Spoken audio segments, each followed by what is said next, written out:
Savali mafa ailoa, lo wola le ato atoa, ya Yesu e alofa fua mai. So ia le tau tulei pa u, ele o se fainga le na e fina ngalo e ya Yesu. Savali mafa ailoa, lo wola le ato atoa, ya Yesu e alofa fua mai.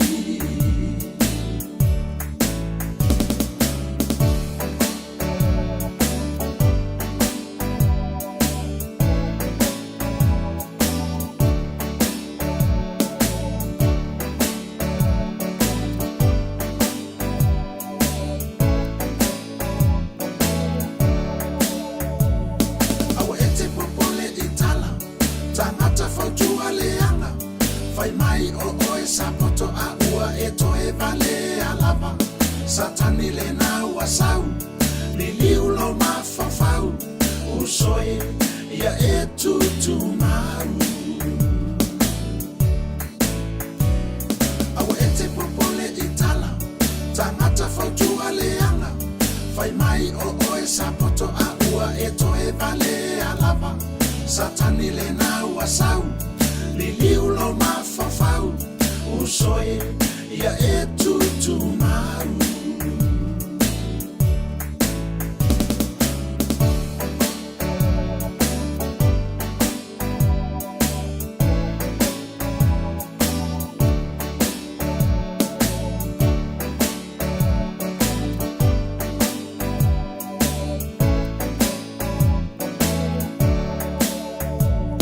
Mafuta ilau tatalo iso o se aso, ta watu wa wanga sala ia Yesu ia faamangano, etali ilo manao, etali ilau tatalo, usoe lo wola ne ifano.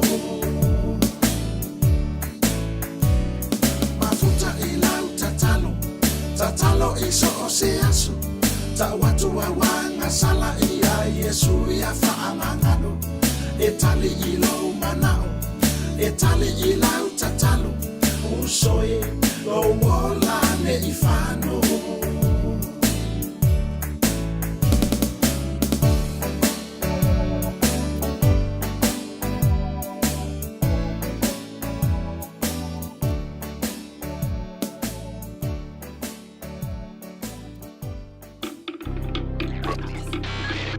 Tasilima Ivatulu Amo Radio Samoa.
Ile soafa o le tamale alo maleanganga pa ia o te whaatalofa atua i le nei vanga o le afiafi.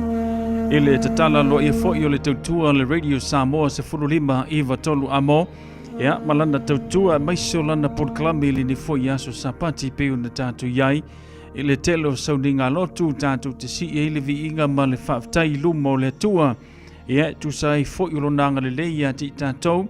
Lana tau singa ilo tau soifua maruia le ngata fo leo se matawola ua mawhai e na tātou te maua le nei aso le fia ma le maruia.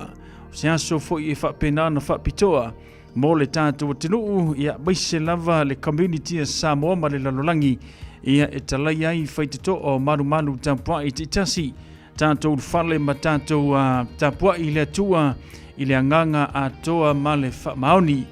E lo manatu mawalunga wanga le leile atua i lo soifua i lo loto malawanganga ia e ala lea i le sauni ngā lotu le ngata i vi inga o le atua sa e whaafonga ia ma e peseina i le nei aso ia ai whapena fo i se whamalosi ia po se upu mai le fionga pa ia le atua e tō matau ai o tātua nganga le ngata fo i leo le whawhanga ina o tātua nganga i le upu ia ma la fionga le tua ina ia tu mau lo tātou whātua tua maise ia le tātou wola matau le tua tātou iai i le vaitemi o popua ngā mawhingatāpi o ni e le tātou savalinga.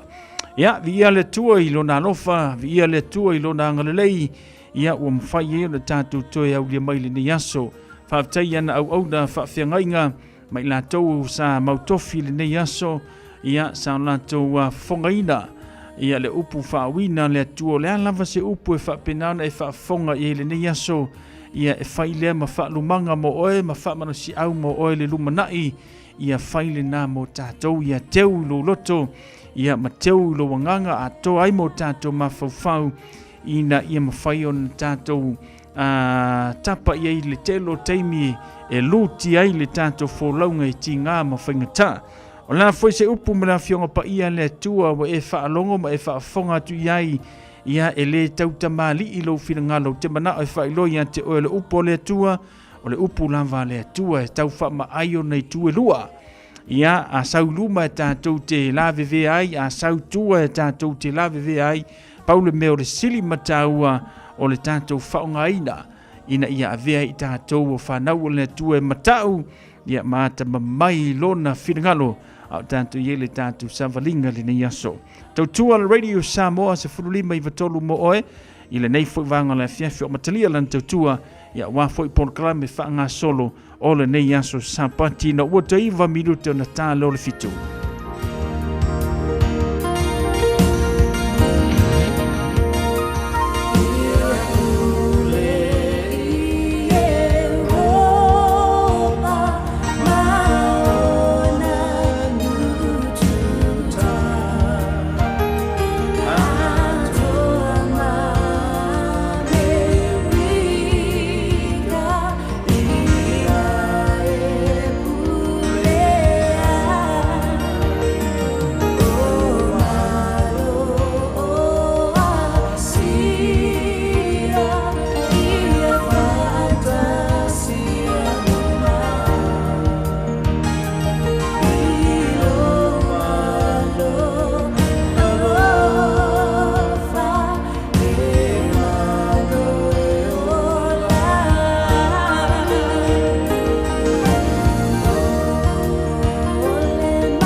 Nai pespesenga whale nganga maile te maitai fua fiva mose.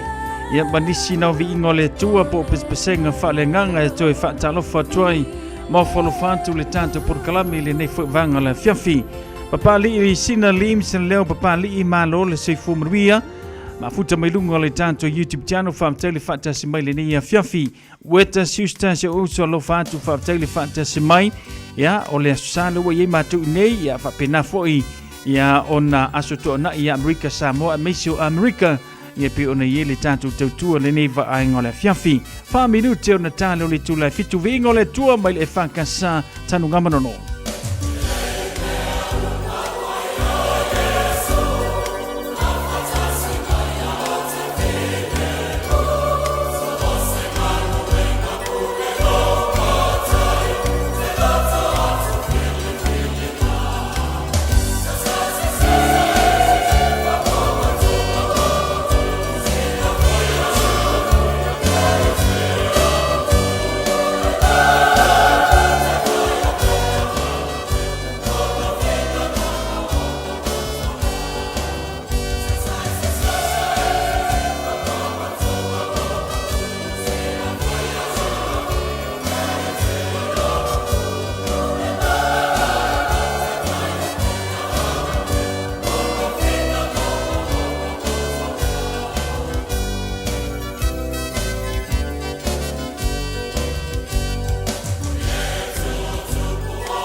Vingo le tua ia pe ona ia le tanto por kalame le ne fu vanga le fiafi ia tanto te fa fonga ma fa longo iai.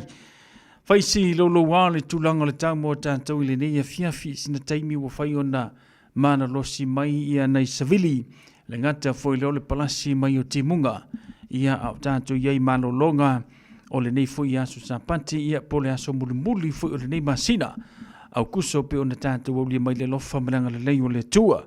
Tolu sefulu ma le tasi ia o le aso mulimuli nei o le nei masina e vi ia le lofa malanga le lei o le tua i lana puipuinga ia te tātou ua mawhai ai ia o na tātou o lia mai ia male fia le ni yaso.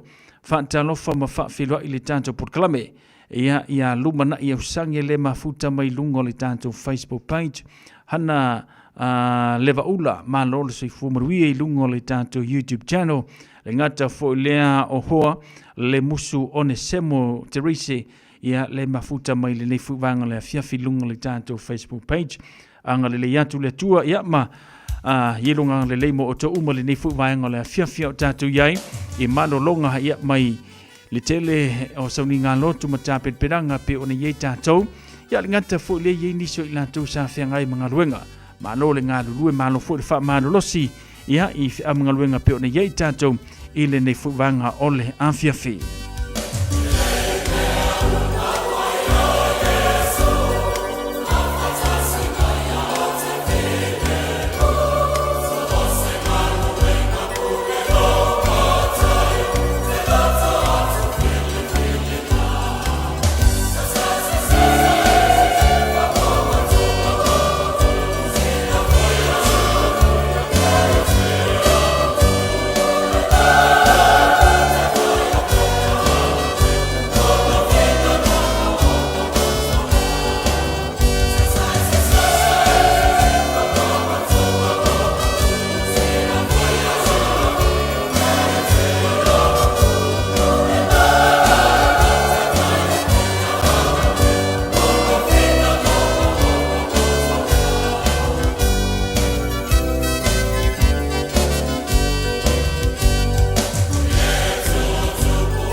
O le vi ingo le tua saunia ia ma pepese tuaile e kalesia meto tisi mai tula ele ia inisi na vivi ingo le tua pe ona yeile nei vaenga le fiafi fatalofa atu le tato por kalame ia maua sale le mafuta mai takoma i Washington i Amerika i lungo le tato YouTube channel fatalofa atu maua ia fatapena foi o tou le tato wasu sai le aso atai au ia wa matua le so ia matua sapi on silfia ini au kilani New Zealand ia New Zealand atoa ia te roa Harry Hunt soifua manuia Harry faftele fatasimai i lungo le tato YouTube channel fonga vai timo fatalo fatu malolo soifua manuia fa savalu lupe matasila ale falo tovale soifua manuia faftele lo famulanga le o le tua ile nei fo ia sopi on le tato yai le aso muli muli o le nei masina ia o te loa sa e alu le lotu ioi ia e faifo i tira ia ngai le lotu e iai o na mafu anga e lefe siri ngia rvaenga le na sfurtolo minute wa te alfitu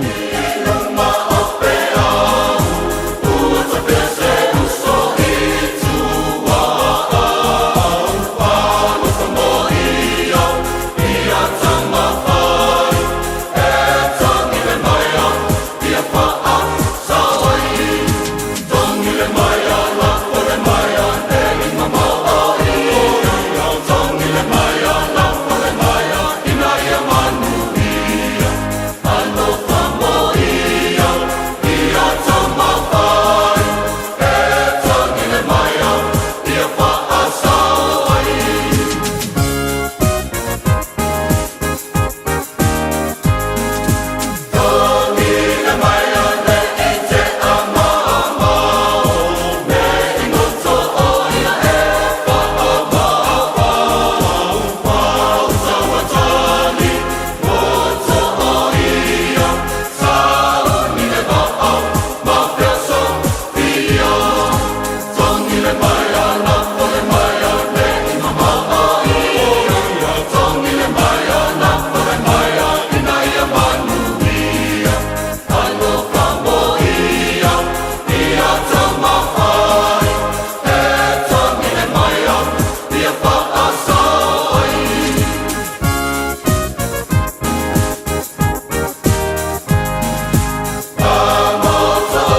Vinga nau le atua mai le kalesia e whakasa apolima.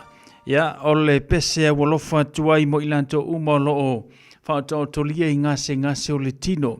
I le nei fo ia fiafia meisi ai o le neva i teimi ua tatu iai. O nisi o ilanto ia e mātutua ua whiangai mama i o le tino. Ia maha ua whia i ngase. Ia pei ona whaingo fiona a fia i ngase o le tino.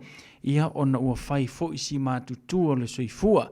Anga le leile tua ia te o tau iai pela na wha malalonga mo o tau. Le ngata fo i leo le tupulanga tala vau. I ngase ese pe o na haa fia i le neva i teimi. Ia e wha pena fo i nai whana witi. Ia pe o na iai le tātou porkalame o lau te talo. Ia iai le anga le leo le tua ia te o tau umalawa. O wha foga mai le nia fiafi ao. Fia ngai ma ngase o le tino. Whaantalo whātu ate nai le mafuta mai soifua maruia. Amanda tualongo le mafuta mai Hastings whaantalo whātu Amanda. Whamoe sa iaileanga le leo le tua i sauninga lotu le nei asu sa. Whaantalo whātu fo ia te oele nai whaafonga mai. Ia a olo iai le tātou porklame. Ia pe ona iai le ingo le tua i le nei fo vanga ole afiafi.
Wingo le tua mai le kalesia meto tisi whanga tonongo ia pe ona iei le tautua le Radio Samoa se fululima iwa tolu amo i le nei fo i vanga le fiafi ma le tātou maftanga i le tautua pe ona iei sauninga lotu le nia fiafi e iei e kalesia e te itasia lantu sauninga i le asu sa e iei fo i e kalesia e whapena ia ona iei le sauninga le tae ao ia ma le sauninga o le fiafi ia e masani la tātou ia fiafi ia o asu sa fo i lea e le eise sauninga ia o se teimi masani e mafutafuta ai ia ma le whanau ma talatala noa ia po ani fufuanga o le nei fo i vaiaso e maise o le whai ungo le nei tausanga uma lo le masina le nei o kuso wa matona tātou savalia le whai ungo le nei tausanga tau le matea e tele a tātou fufuanga pe o na masaniaina i o tātou ainga.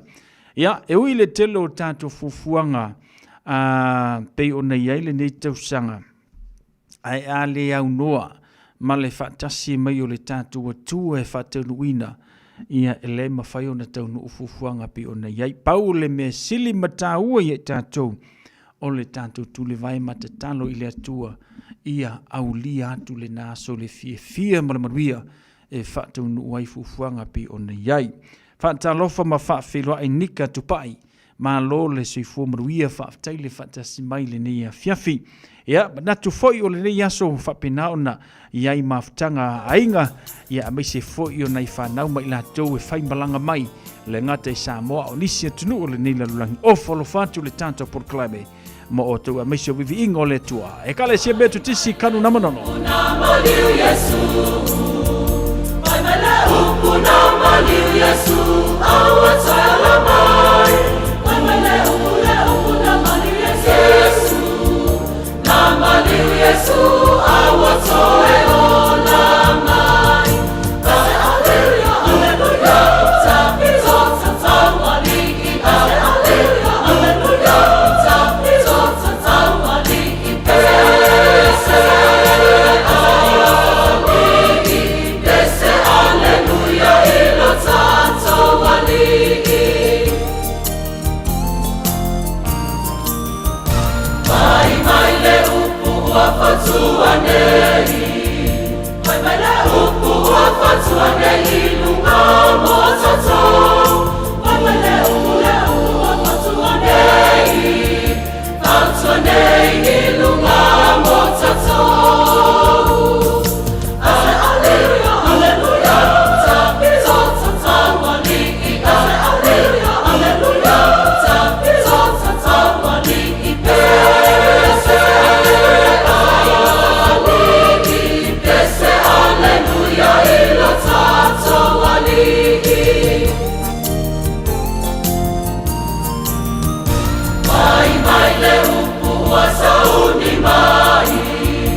Ile na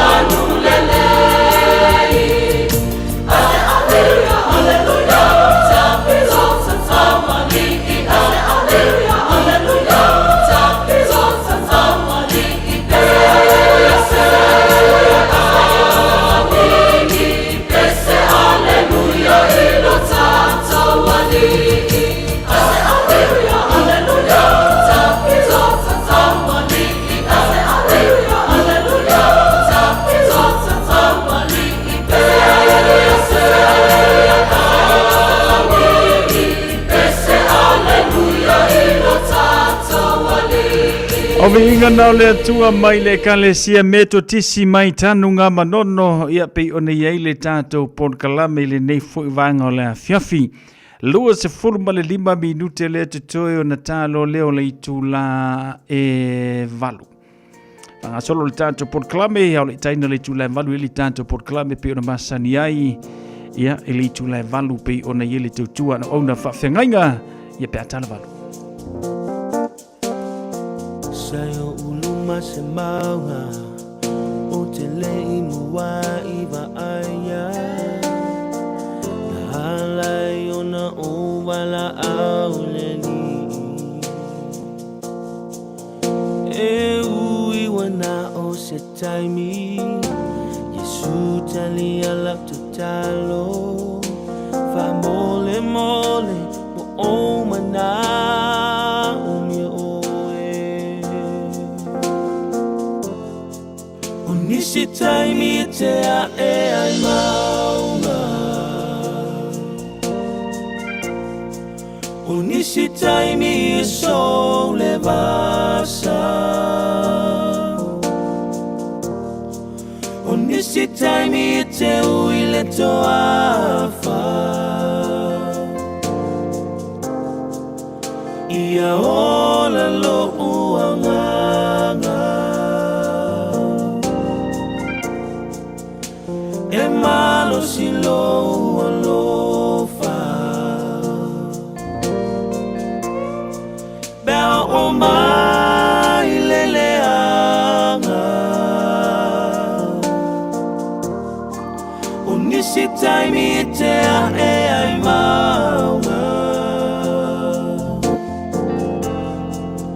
Ia ola lo uanganga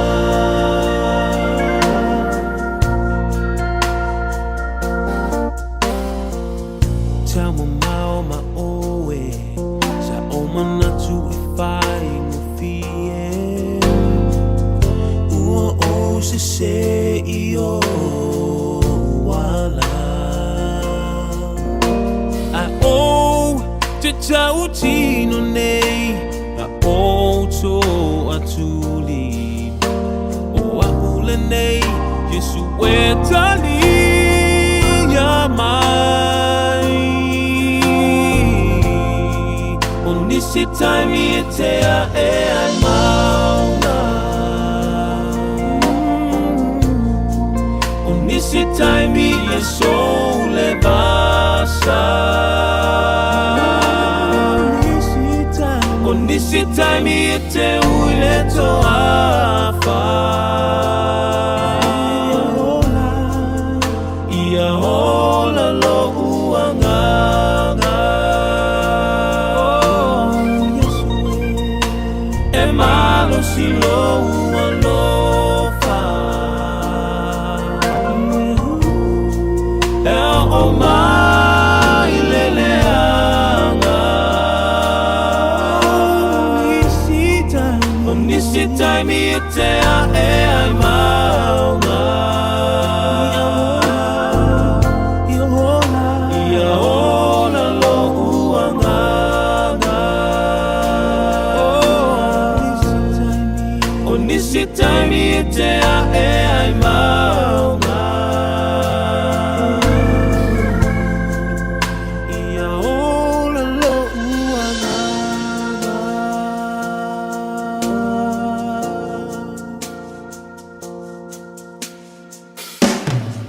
O nisi taimi e te a e ai maunga O nisi taimi e so le basa O nisi taimi e te ui le toafa Ia ola lo uangala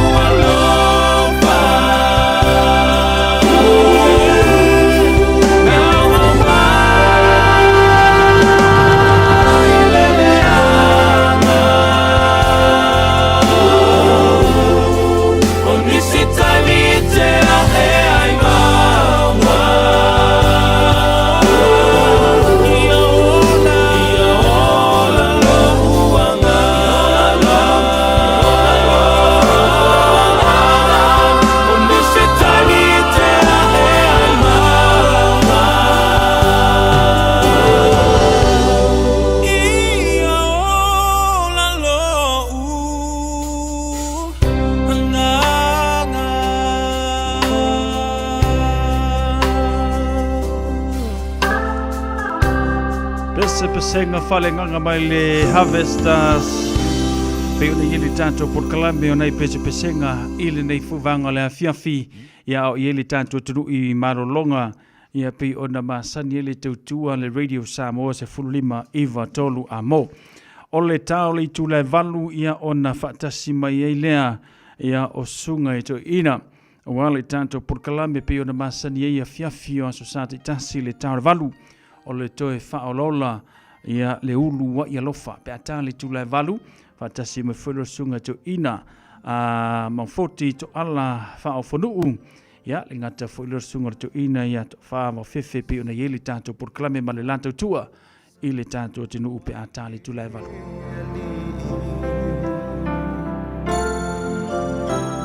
Na ola ngona le leo le tangi Lui mata malingi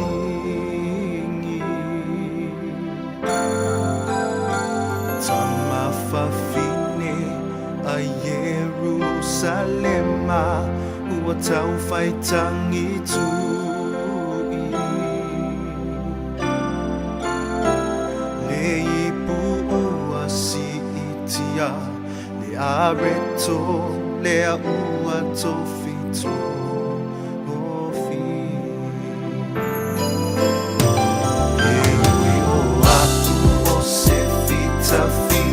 Roma nasa saya teia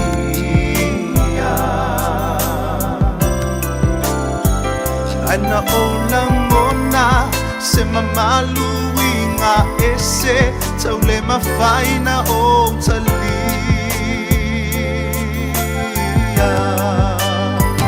Na pongisa lelangi inawa alanga lo utama talia mai lo wanganga na uiloa ole alo le tua le natangata na pouto atuli mafa'aba'u ilona satamro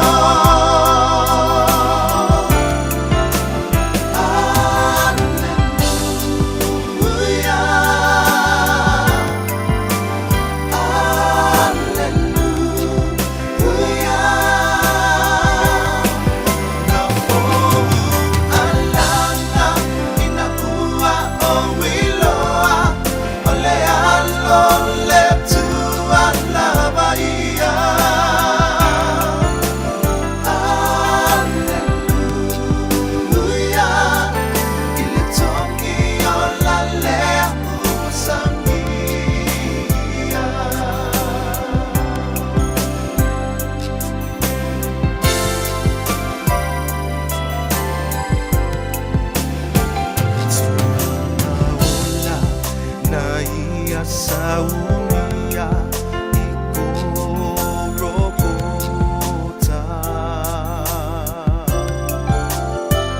Fua imai luna ola esui hailo upolonga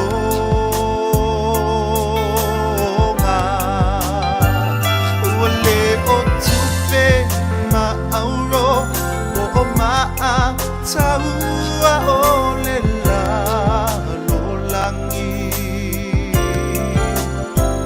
Hai ua abea o ia mabonga ina ia taola Oto atuli mafa'aba'u ilona satamwa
le si fonga mātango fio susunga ia pena nai.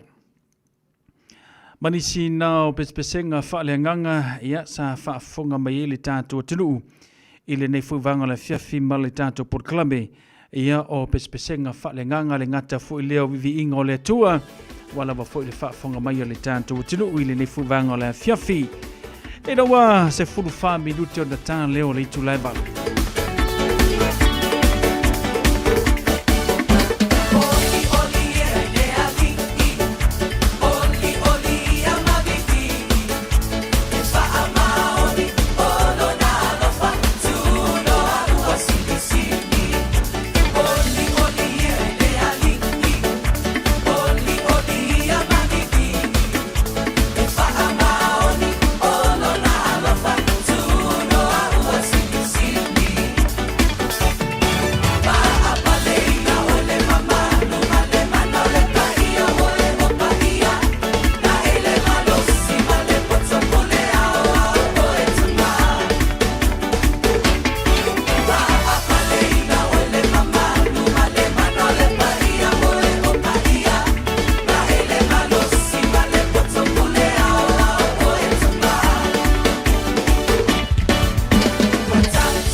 Fonga mātango fie ia o le au whai pese pe o na iai le hallelujah.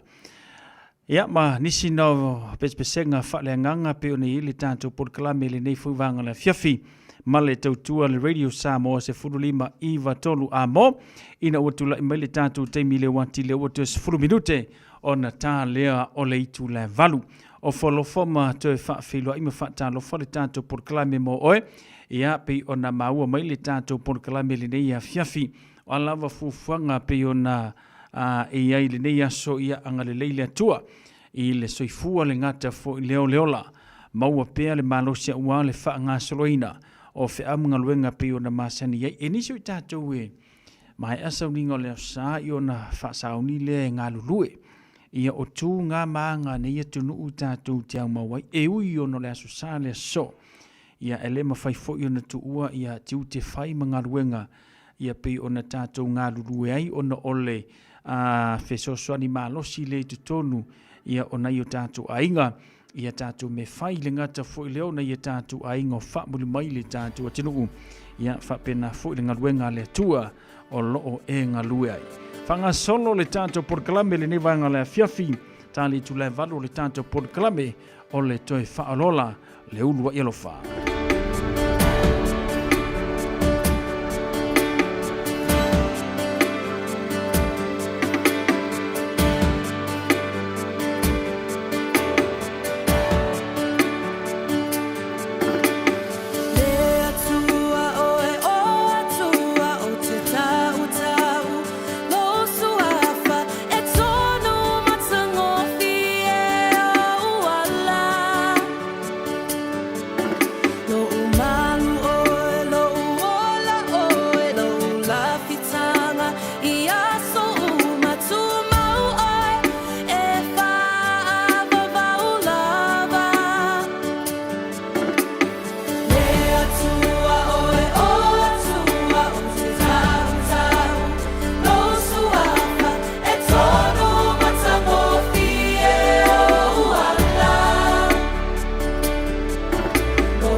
Nai pese pesenga whaaleanganga o le nei fuivanga o le fiafia whapenao na so tau au mo le paia ma mamalutelo le tātou tinu. Ia pe o nei le tātou tautua meiso le tātou poroklame i le nei a fiafi. Ua whaatasi mai ia sunga i to ina. Pe o nei le tātou poroklame whaolola le ulua ia lofa. Ia sunga le to ina ia mo fotu to ala whaofonuu le ngata foileo le to ina to whawa fefe. Pe o nei ai le lātou tua ia fiafia o susati tasi le tātou no le valu. Ia ma le lātou tua meiso le tātou poroklame le toi whaolola lo ulua ia lofa le mele usi mai al whaafonga swapaponga le tātou poroklame o le whaolola le ulua ia lofa whaatalo whaatu lu sunga tu ina ma lo le soi fumuruia ma lo foi le tauata i wha am ngaruenga ia pe ona masani le nia susapati ma lo soi fumuruia no soi fua sunga le tu mai foi nia fias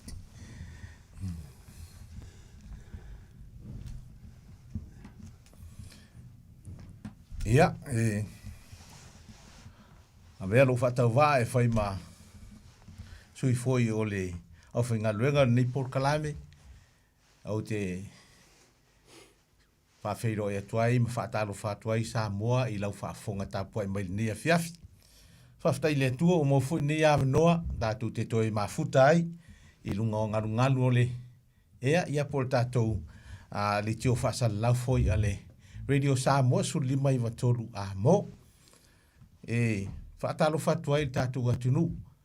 E ui lava ina langona le malosi o le matangi whafo mo le marulu. Ea e whaftai le atu o lo maua pene i awanoa. Tātou te wheiloa im tātou mafutai i lunga o se whiau whale langi maili i lana whiunga i poa sata i tasi. E whawhilo i atuai ma whaatalo whatu sa mo i lau whaafonga tāpua i mai. O fea lava se vaenga o le neike lope o ro maua mai ai al tātou poroklame. Ia male au nanga tātou le tio e whaatalo whātu tātou poroklame i le neia fiafi. Tau lava ina ia whaamanuia mai le tua au tātou mafutai ma outou i le nei afiafi e ala il tātou por kalame ua whaautuina o le toe whaola le urua i alofa. O whalofa whaatalo whaatu i autou sunga i whaafengainga ma outou whaitua sunga i ao ia mesela o whaingalunga tofia le atua o lo whaatuna paulia ia mwhaafalele manu fo i tafo le lalolangi ona o le longolongo ina lawa o tātou tangata Samoa ia wale fina ngalo le atua whamria le atua whaatalo whaatuai i na i o tātou ta matina matua o lo mai moa ma tapu ai mai le nia fiafi ia vea lava le tātou por kalame o se whaasiri ngā manosi a wau te mautinoa i le tau o lo tātou o iai ia e le whaingofie mo tau matua ia ai o tātou por kalame i poa sa ia a vea lea o se mea tātou te mafuta ai ia ma tātou whanongolongo ai po se ase fina ngano le atua mo i tātou o lana whanau whaatalo whātu i le tātou wa lesi whaasala lau lau whainga luenga maripulenga le Radio Samoa ia e moise lavre sunga ia sau seu lo tātou mafuta i le nia fiai whaaftai lau sunga mo le amanoa foi o lo tātou au nai le atunu ia mo so maufa tau wa tātou te mafuta i le nia fiafi whaatalo whātu foi i lātou lo i mauta ngase fia i tono New Zealand Samoa ia po fia lavo le laulangi whaatalo whātu tātou por kalame i le whangaroini fo i lātou o le whanpui po le toese ia o lo manatua ma whaatalo whātu tātou por kalame i le neia fiafi ia whafta i le tua o le fo i ua au lia mai le whai unga o le nei masina lo na valu o le nei tausanga to e wha masina ia o na uma fo i le o le nei tausanga ai whafta i le tua lan taita inga lo tau soifua ia maso mātou wola ia o tātou mafuta i nei por kalame po sa taitasi e whaatalo whatu fo i le whailaunga le nea fiafi o le whailaunga masani lava o le tātou por kalame le sunga i amon fotu to ara whaafunu o ia lava o le fonga o le tātou por kalame po sa taitasi ia tau nei whamanuia le tua ia e whaasoa mai fo i se vaenga o le nā fionga e lima taita inai fo i tātou fo launga i le amatanga fo i o le masina fo ia tatalo ia iai whamanianga le tua i le au whainga luenga fo i le nipor kalame o lo o tapua mai mua mai o mātou pāanga o ainga o mai masani i le whangaluin fo i sia mātou whaifi au pasta i sefa i te sese man whaltoa ia tapa au ia whamania le tua o tātou ngā lurue i le ni fo i vai tau o le soifuanga ia male mai le whainga luenga ia mai se o le kalame o te whaalola le urua i alofa Samoa ia manuia lava le tātou mafutanga i le nia fiafi. O le au saunia si tātou talo ia ona so atuai leo le tātou por kalami. Le atua mamanai, le atua le tamā, le alo, ma le anganga pa ia. Whaftai le atua i le nia fiafi ua mātou au dia mai le manuia o le whai ungo le nei fo i masina lo na walo le ni tausanga. Umi lava le tausanga le atua e whaftai o lo iailau au tai. Sio mātou atunu, tangata Samoa umai so se tafo le lalolangi, ia iai lau whaamunianga mo i lātou. Ta talo i lau fio le atua, mo i lātou o mātou tamā, matina mātou tua le atua. Mātou mautinoa lava le whale tono le tau le nia fiafi ma le marulu. Ta talo i whaamawhanwhanaina i lātou tō whanga i le nepo. Talo i lau fio le atua i le nia fiafi. Whaamunia lau fio i le mātou mafutanga mlau ona ia sau seu se taimi foi o le tu ua le nei no fuanga mfo i atu no mae atiute whaamanuia lau fio le talvou mo pialo na malosi o wala tau tuaino si o atunu si o mātou atunu i le au nanga le tio mātou te talo foi lau fio whaamanuia lau auna o le atu fong whaasoa mai lufi na ngalo mo i mātou i le nei a fiafi a vea lava au a fionga le atua o se toi fafangu o se toi mea mātou te iloa, mātou te lata toi pia i ate oelo mātou tamā, mātou te iloa whainga tau nei aso le tua, a lofangia na ia mātou tupulanga talavou whaamole. Mātou te talo i lau fio le tua, o ai o mawhatia le nei a fiafi so se no whaanga, whaamole fiso soani i lau fio. Whaafonga tapo e mai alo atunu Samoa le nei a fiafi, whaamole e whaamanuia i lātou umalava. Mātou te talo i lau fio whaamangalo ni o mātou whaale tonu, o ni o mātou se fo i le atua whaamole. E talia le mātou i fonga le nei a fiafi ma le mātou te talo, ono Yesu o mātou te talo toi nei. Amen. Manatu foi Samoa o le ua tātou ia i le whaatananga ma le avanoa ua au mai e le atua e leo se tō mai lava ia po se ilo le tangata ua mafuai foi lo tō sila mai moa mai ia ma le vava ia tui mata o le whaatutua e wina tātou le mwhaina fisangai a wala tele vave ma a wala foi o le tō mai ma le sila fio o iai ia nei tupulanga i nei ona po ia aivi ia le atua i mea uma le ua tamua atu le usa au na nei ia a ele te tonunga le mawhai lava o na aru loa le whaasoa e au noa ma le whaafe mai o le atua le tama le alo ma le nganga sa le atua fo e manuia i lau whaafonga le nganga fsosani o le perisona le mwai o le ainga atua e mana i fo i le upu ia mawhape na ona susu o ia fionga pa ia le atua i o tō fina ngalo mo tātou loto sili lo na alo pele ia lena suia oi pe o le porkalame le nei tula fiafi o le ala leo le toi whaola ola pe o le ulo ia lofa o le ena mo ia lofa mai mo oe maa uma i tātou uma ia iai fodi tari tau nunga o leo ua uma fisili ua mae ale ano noa i o fisili pe o na afia le whai unga lo tātou whaasoa i le vaiaso tuana i atu a le whaia ia le porkalame ala le saili ngā tō whaa ma le moia so tātou atunu le lava sa uta ua e le i whaatino ina ua i luma o le atua ia le lau ngā tongi ia tonu la ia o le o halani fesili na taringa taha ia tātou tu watu i le atua o le tari lava lea mai le atua ia tātou te talo ia i ulai mai le whainga malo fog nisi fo ua malolo ma le wha manu ia ina to e tongo mala mai oso fo i le lao le fuata fo i malona lo ia ai talo ia manu ia lau wha fonga Samoa i le neitu la fiafi se inati tō fo i mai la fionga pa ia le atua wa le winga leo le upu Yerusalema ia o le bakery, Courts Bakery, o le fale falawa le atua. Le au mai ai se inati vevela o se feau, ma se whaarumanga anoa whetau i lei maloso i fua malolo ina wha le nganga, le a wha ina po le ale. Si so mangalo e maua me le wha asoa e pe o se whamatalanga le uso au auna tau lava, ia wha alua ane le nganga o le atua e lau wha afonga ma lau mai moanga. Se mata upu foi o le ama au mai ai, e tātou te manuia whaatasia ia o le amatanga lava o le launga Yesu i lunga o le maunga. O le matei o lona mata upu e lima ia ma te whaitauina whelafulafua i ma le whai upu e se furu ma le tasi e whaangata mai le whai upu e lua se furu.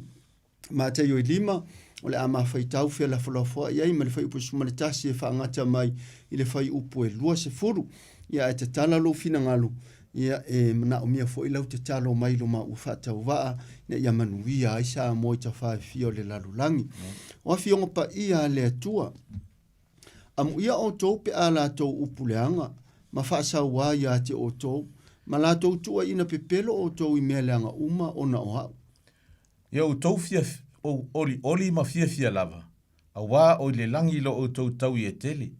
A wā o whaapea o na lātou whaasa wā i perofeta e na mua ia te outou.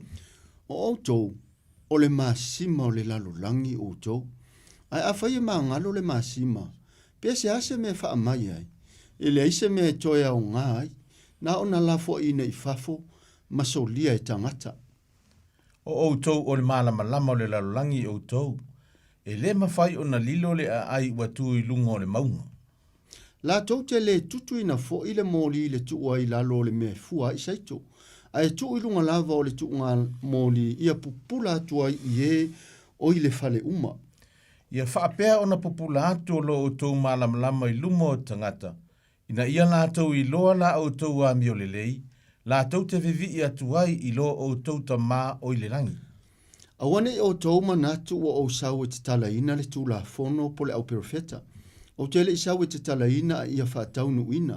A wā e moni, o te whai atu ia te outou, e mawai atu le langi ma le lalolangi, ai le mawai atu lava se i ota po sina whasi mata i tusi o le tū la fono, se i etau nu umea uma.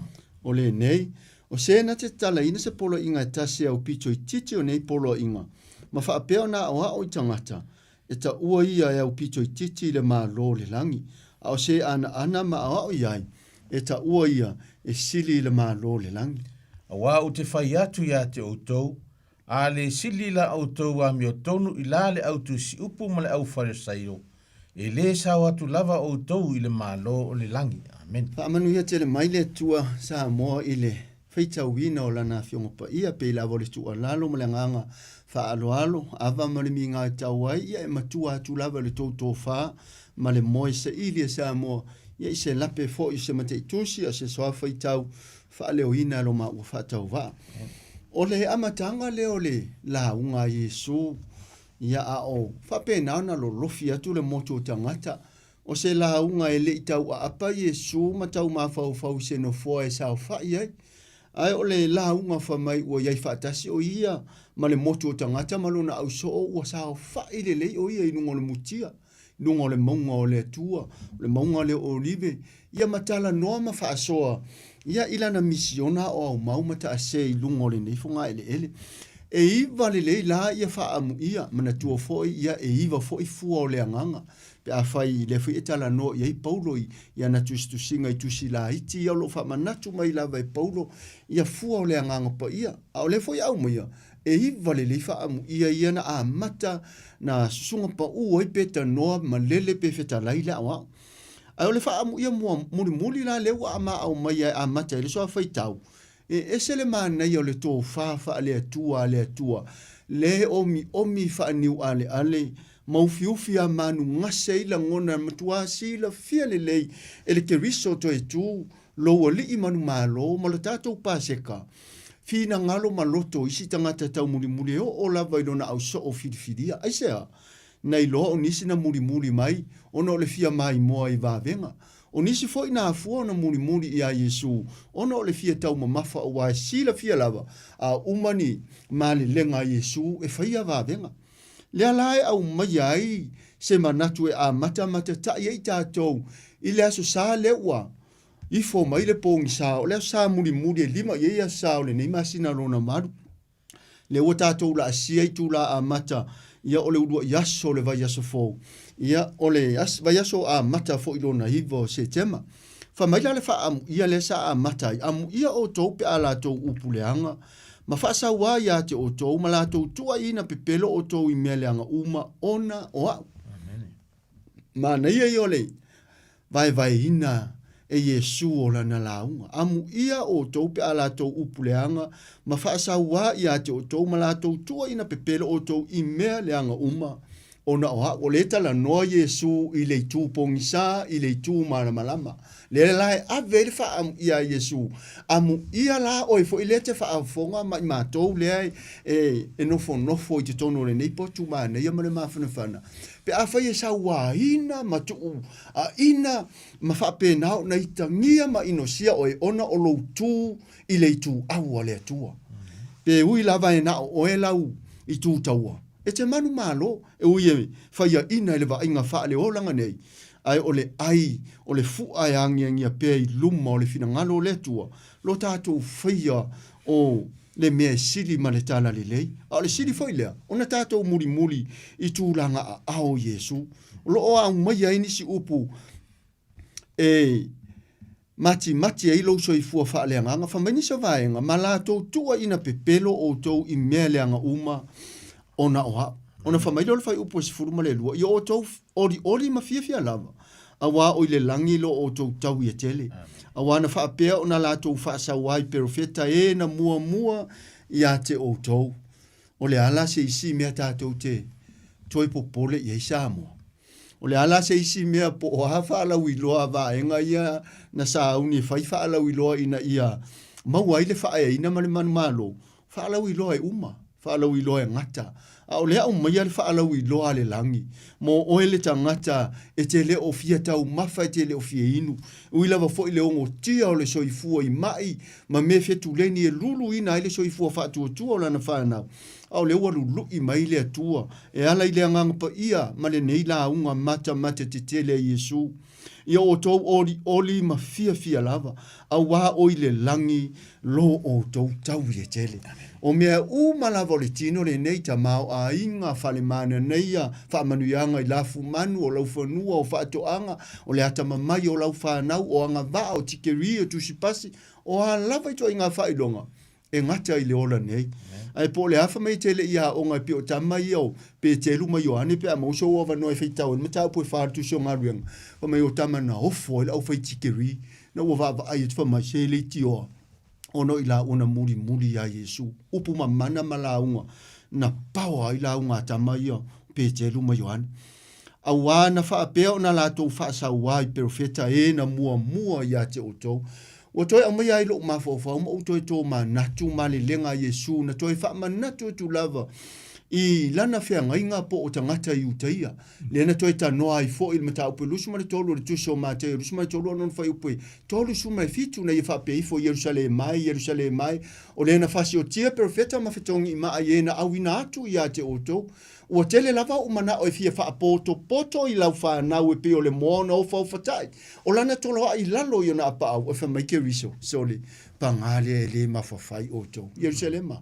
Ke mana o yo tau le mafana o apa au mamana o le alofa o le atua e puti ma leo ina ma fa saunga le muina mai o le fidi mana u fana o le mele na fai e nisi au ngā perfeta tangata pa I o le atua na lato fasi o tia fetongia ma fa umatia e tusa o tu la fono fa popo na fa tanga e le atua tu ina atu ya mose pe o le nifo le mata fetongia ima tu la fono fa popo pe fo le tu si ale ai sea ono le tele o le fa lo longo tele o le nga wa yo tangata ya fionga pa ia le tua ona fa mai le fa mtalanga le fa upu is fu mal to se suisa tatu fa longo ya upu mana na yo le launga a Yesu le ola afita wina lu sa ona fa upu nai es fu mal to o tou o le masima o le larolangi o tou ai a faye maangalo le masima pe se ase me fa mai ai.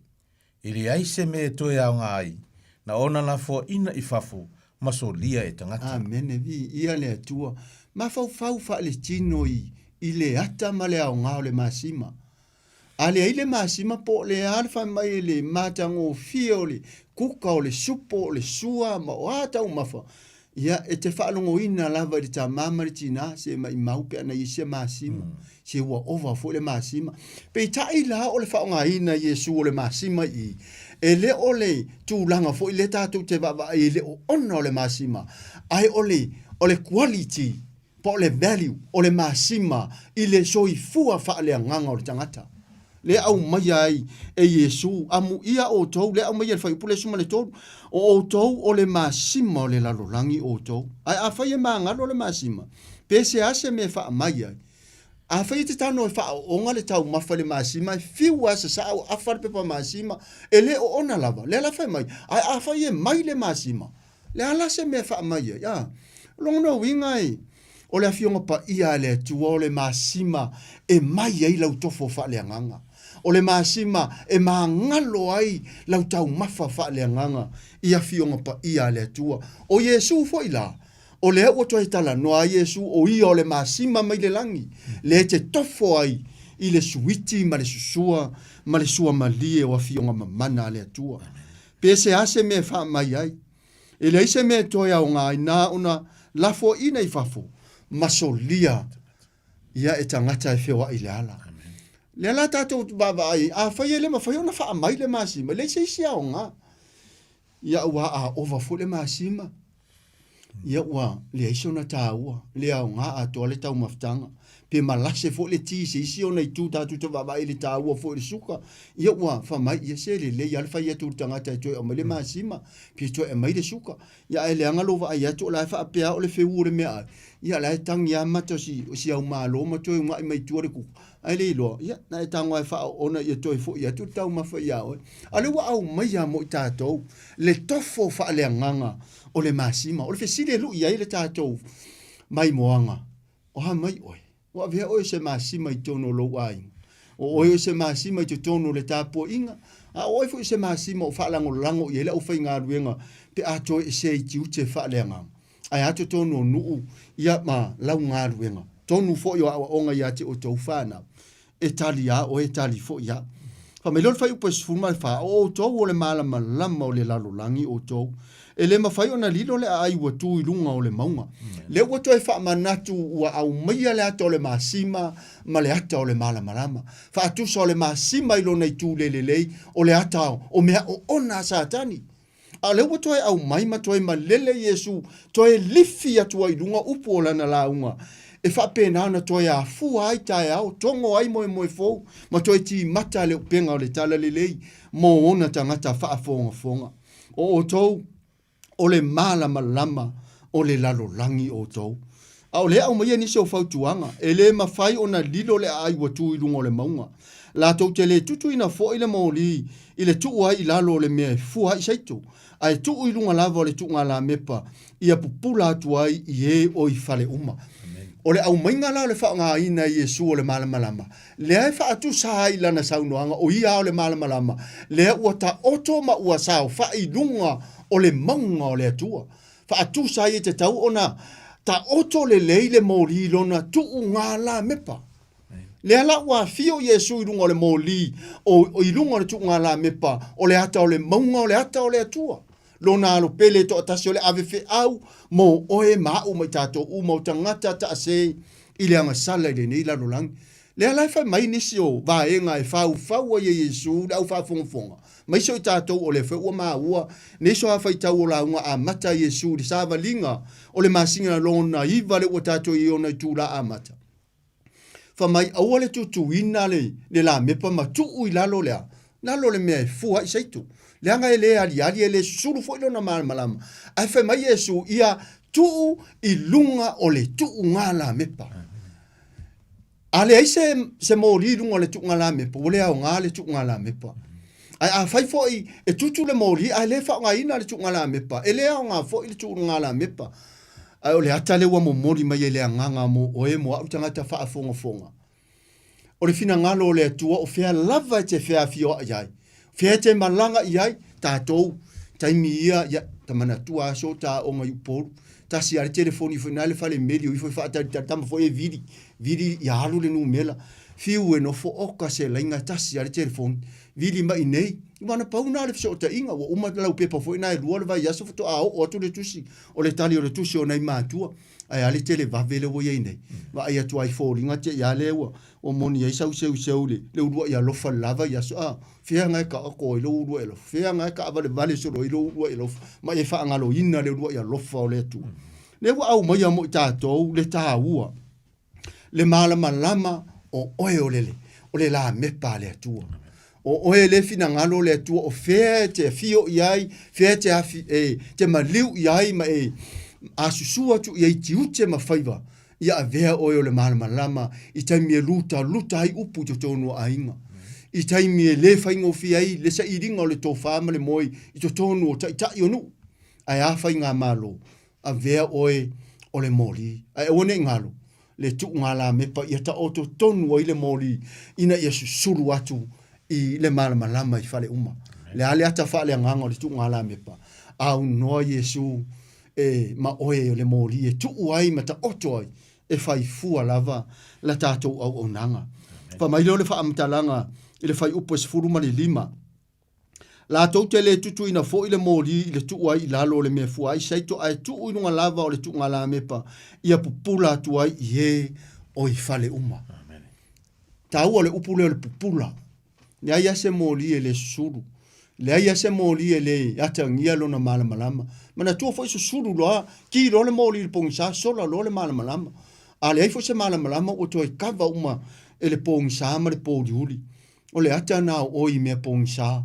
O le ata nā o le malama o le atua o le keusiano i meo fi tāmaru i tau to tonu o ainga. To tonu o nu. To tonu o e kalesia. E a to tonu o whai ngā malo.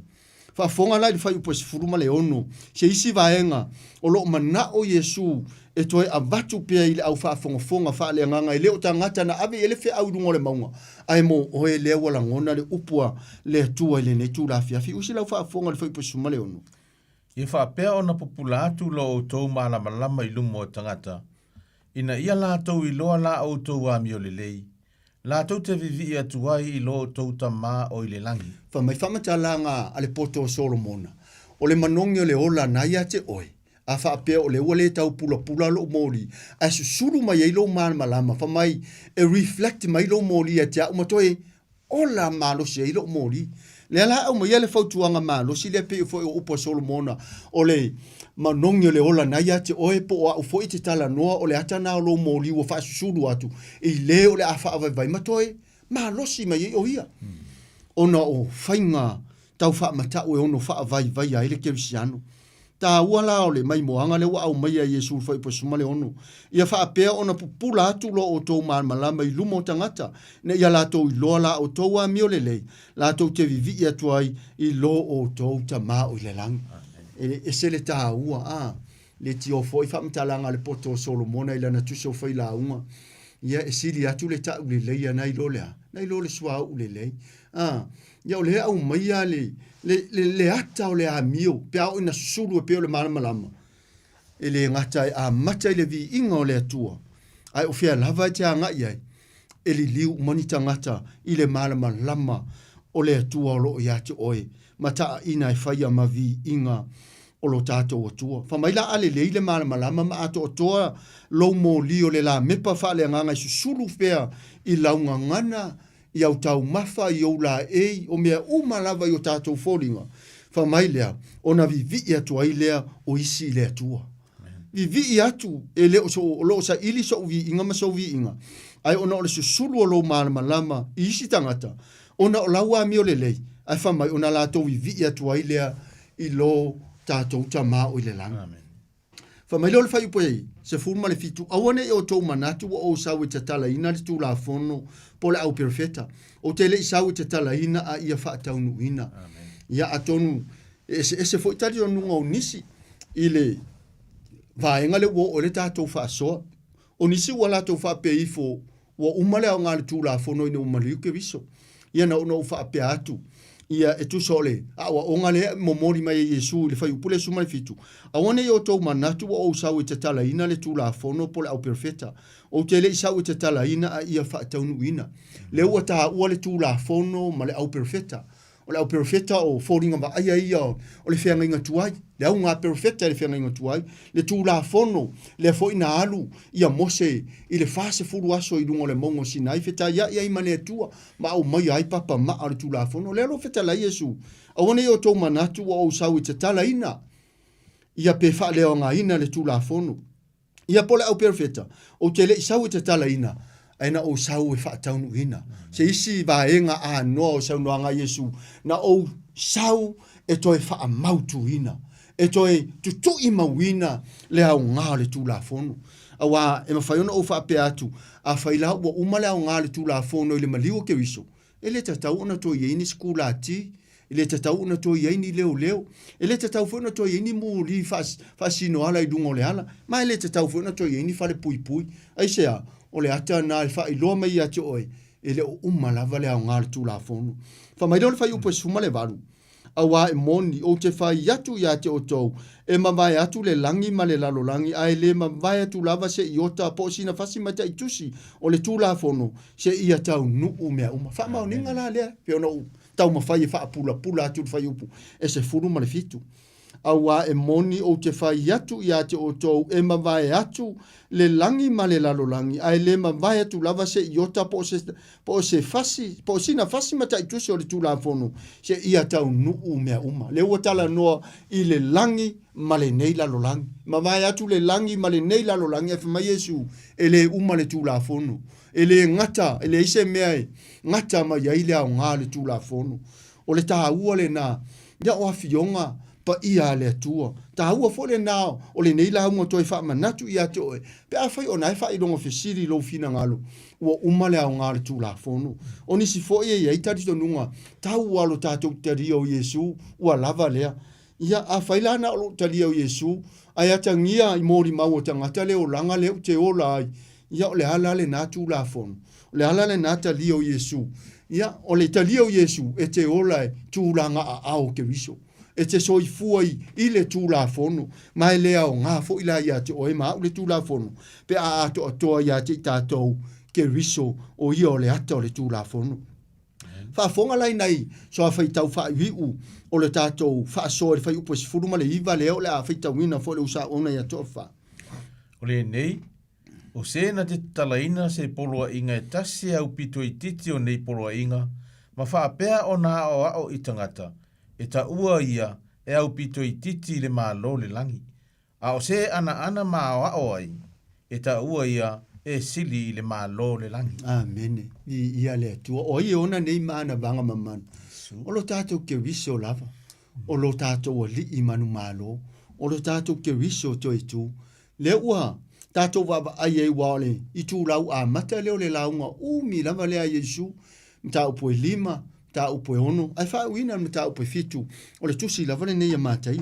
Wha maini so vaenga tā ua, o le nei, o se na te tala ina se polo inga e tasi e au pito I titi, o nei polo inga ma wha apeo na awa o tangata, e ta ua ia e au pito I titi le maa lo o le langi. Le ala fo I le sa moa, e sa yo ma ngutu se tu lo lo to fa fonga maua mai lo ma o mai avatu le afionga pa ia pe o te tau mawhai e sui vai afionga pa ia le tua e mi milo ai ni o tari tonunga le sa pau lava le vaenga lea e whaatanga ai ne nei au nanga o le hava noa e wha ai loa tu ai se mele lei le wha au la tanga na tā pena lo tātou o tua e ala mai lo na alo o le na liu tino I le tangata e pe o e mao ina ia tātou a maua le wha moi le langi ma le ola e wha o wha. Le alaua au mai a wha mai whamtalanga Yesu o aise e tasi. E le ngata o le whi au na momori le au so o ma le au wha fonga I lunga o le maunga. A o le whi au fwoi wawa lewa o na maro roma momoi tangata na la unga I Yesu. A o le atala o I tātou o le walango na ina le whi au le netu la fiafi. A whai fo te tamo whai mi milo le upo le atua ni o mawhau whaunga le sao. Ma o tamo whai e sui vai ni o mawhau whaunga le pa ia. E ti e lai lo utumuai. Mai o te popo e foi. I le o le malmalama yo nisi. Ma ta la I le malmalama nisi. A fionga pa ia le atua. Ina wo utama whai e sui ni o taritonunga le sao. O le ua au maia. Wha mai Yesu. O se tasi e tau ma whai e sui. Se polo inga e tasi. Wha mai e wha lea o ngā hina. Nea ua umatu nisi o sa whai tau e peona. Tau wha pula atu. Wha mai Yesu e ma vai atu le langi ma le nei lalo langi. Ai le ma vai atu a se iota po sina fasi ma te itusi. Le ale meo le iota. Le iota e wha matala ina le tongi o le ta ai. O le fasi ma te itusi e wha matala ina le o le vasi o le ta ti. Le au mai ai wha matalanga. O se fasi ma te itusi po sina iota. Ai se tasi na te to e sema. Wha penaona. Ya o ha o se ina inisi. E ta ua o ia. E titi le maa lo le langi. Ao se ana maa o iai. E ta ua ia e sili I le maa lo o le langi. Le ala le nā. E whaia lava ma le wha au teite. Whaia lava ma le wha au tauta ma le matau. Ma le loto maulalo. Nei ava noa. Ina ia le ngata tātou te. Ma nino ia fionga pa ia. Ai ua fo ina I o mimilo ina ni tarito nunga. Wha ale tāpua inga. Le anga o te le aru le langi. I se ingoa sa ulotu. Ai wha masino ina I tātou e le tua. I le tāpua inga. Le tātou te au nātua. Ai sea. Le anga e lua lava e ka le sia I te tonu. O le tuspa ia. O le lotu a le tua. Ma le lotu a satani. Ia le ala wa au maia. Le vaenga le tau wau na tu watu ina ia te oe. Fina ngalo Yesu e tauna e malama. Ma o malama iai. O lo ta oto ile amatanga o le soa whaitau. Amu ia o tau pe ala tau upu le anga ma whaasa waia te o tau ma la tau tua ina pepelo o tau I mea le anga uma ona o hao. Ia o tau oli ma fia lava. A wā o ile langi lo o tau tau I tele. A wā na whaapeona la tau whaasa wai perfeta e na mua I ate o tau. Oli ma tātou fia lava. A wā o ile langi lo tātou tau I tele. Ele tū lau whaafea ngai ngā mō oe. E le tū fo I le ta mamari tina mō oe le atari I male a fine. E le tū fo I hau mole usoa o nane ate o wha. E tū lava oe mō oe le whaamisino ngā le atua. O le ala le nā. Awane mi miro e sea e se tasi lau tari tonunga. Le te tari tonu ai le whaavai o le tuspa ia. A mata mai le tuso kenese. Se o ona tāpu nia le tusi muli o le tuspa ia. A wafai mai o awhionga mamana o awhionga pa ia le tua. E pa ia umalava. O tusi pa ia umalava. E mai ile. E mai lea nganga o le tua. E au ngaia. E au ngaia o ao. E au ai. E whaatonu. Ma whaapoto ina ai tātou. O tuspa ia la lea. A le popo e ngale ia tia. Ma sio uso nei. Tu lau whaafonga maua Samoa. Ni o mami milo ni o maa ua maa whaufonga. So maa utarito nunga whale lotu. Ai fefe se langona. Langa le whai mai. Whaapena ona whale au ngā ina le nata ngata. E lo tātou tama. A o lea au maia. A o se ana maa o iai. E ta ua ia sili I le maa lo o le langi. ta ua upu ia au mai o se ana o le au mai le upu le o le ana ia o se tangata e matua whaalo mai ia tausia matau ma lofa ma usi tai ma whaia le fina ngalo le tua te le wingo le upu le o le ana ma lato wa o atu iai e tusa o le awala le tua fa mai ia e ta ua i lato i sili i lona malo le ale malo le langi fou ma le lalo langi fou le ua feta la Yesu and if I will go and play and prepare a place for us, I will come back. A fai o te alu ma sa uni se mea no fai o to o te toi sau. Ele se tangata la le tuaia e tala pepelo ai i ana folafolanga. Ana ma o iai e sili le na tangata i le malo le tua. Fa fonga la le fai upu fai ua o tato i fai unga le tato fa soa. Ile taua lunga o le tātou po kalamene ni tula fia fai upu muni e lusefu. Wa o te fai atu ia te autou. A le sili la autou a mi o tonu i la le autu si upu ma le au farisaio. E le sao atu lava autou i le malo le langi. Amen. Ia le atua. E ia ile ata te le lava e tau na toi whaangua i o he tangata whātua. Samoa pa anga le toi whaola le urua ia lofa a inga mauopele tuli manu matawhai fio le lalulangi. Titau ona e manino ma e malama i le afuanga. Wata ua ye Yesu ia le ami o tonu le au farisaio ma le au tusi upu. Mana tua o le tatonunga ma le tausinga e tu la fono e tangata o farisaio. Fa mai o le tausinga o le tu la fono la tau te ola ai. Ta ua ami tonu ina i la tau. Peifo o le tausinga tausia ai e le au tusi upu ma le au farisaio le sapati. Le na ia morita ia Yesu na wa oti foi e ona au so ia au seito le sapati. Au le na feta la Yesu a palasi la umanu le lua. E le ale wingo le sapati. E tu o ia le manu e mati ai le ai. O le wingo le sapati o le alofa o le fa malolonga. O le manuia mo le tangata o mo mia le lavea. Tau na aifo i lunga le manu le tonu le palasi le lua. I le sapati ne i mate mama umaulo na ola. Tau te si le fiole va inga fo ina le faisalamu. Fa mai a ngaule apa au se manu lele ma mate i lunga le fonga ele. E le fa tau va ai le atua le manu lele i titi. Ai fa penao na palasi ma mate i lunga le fanua. Ai a oe e sili oe le fina ngalo le atua. Le fai mai ai le fa matalanga. Va ai fo i a Solomona malona mamadu. Fa atusa i lau talo. E le milo. La tau te le ngā rudue. Ia ai fa atu puina le atua le matango fie o Solomona. E le fa atusa ina i meo le fofuanga.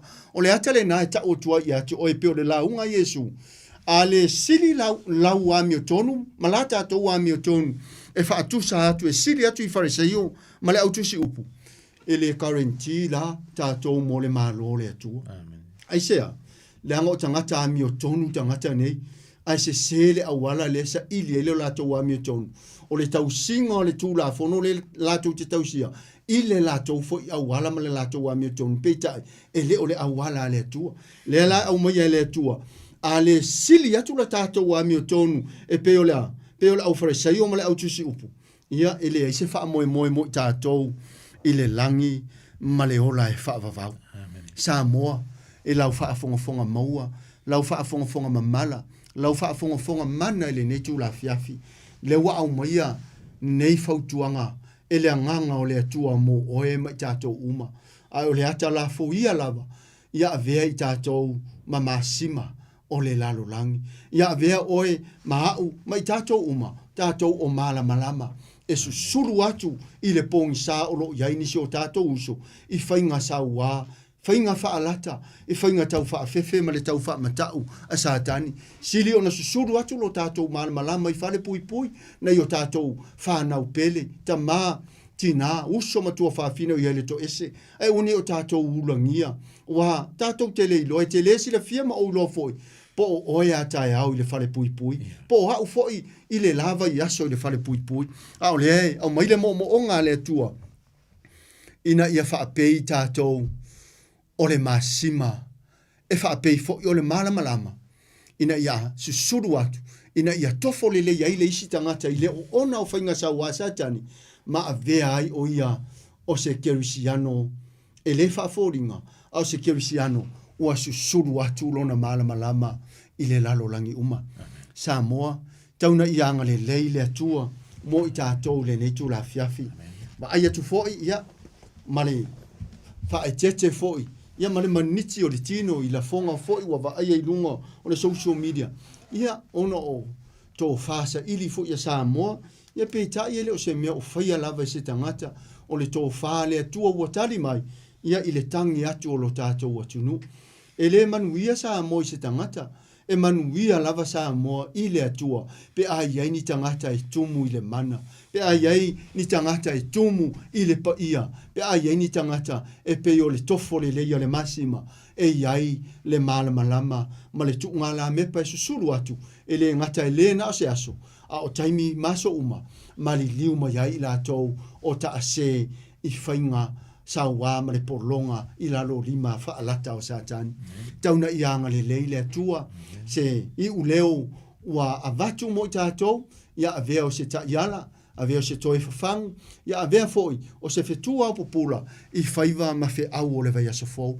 Whamanuia le atua Samoa, ia i le whita i tunga i le urufafo ma le urufale foi, ia i le vai aso o loma mai, na ia tātou whanau tāpo i ngā mātua, wani ngalo lau te talo ia mo fufuanga sia tātou malo fou ia e maise foi o le anga i atu o nisi foi o vaenga o le tātou whainga malo tauna ia maua le file mu maua le loto ngata stasi maua le whiwha mangalo ai e iu i le vi inga o le atua e a umane i mea ai le maua iso tātou wavanoa i le malo sili le ua au maia i le atua ia tātou iai whaatasi maia pe ona maliu ai ke riso Iesu i le toi whaolaola ina pe o lona urua ia lofa ina ia tātou no fo ia no foa o le langi malona maota ua tāpena.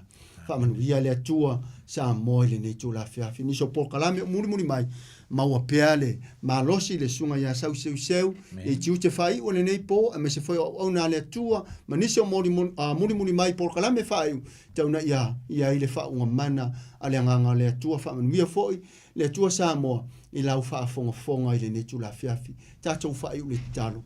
Le atua lo mātou ta mama Iesu Keriso lo mātou li whaola. To ai malanganga pa ia lo mātou whesoasoani siri. Whaaftai mo le taimi, whaaftai mo le avanoa. Whaaftai foi i le anganga pa ia. Whaamanatu le tā ua fionga. Ia e whaasoa atu i o tangata se vaenga. I mātou lava ua nao ni au auna. Ai whaalango i le ato toa ma le ngaurenga mana lua nganga pa ia. E whauru fale i fina ngalo ma ayo loto. Na ia lato lango na ina le tā ua o le avea i mātou ma malama o le lalolangi o le fina ngalo lava le atu tasi o le atua. Pe o na avea fo i ia ma mori mau mo le malama o le atua lo tātou tama. Ta talo i manatua a ingo i e le whaavavau. Ono nise pe lema mai wa amia le malanga le oti le ngata le whai. Ungo le nava yaso, au le aso a mata o le neva yaso fau. Nise olo i ai whale pui whale mai.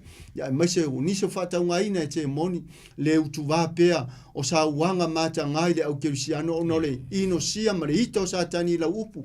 Tuli maru mata whae fia ui o si sina lo lato toto ma le toe maua lo lato ola ale ori olinga i lo toe whaali whaarua mai ua mauti no alo lato ia i le langi ma le ola e whaavavau. Ao lo lato toto ia ua tutu ai nisi o tangata whaatu tua ma toa tele ai nisi wa suru ia atu ai lo malama.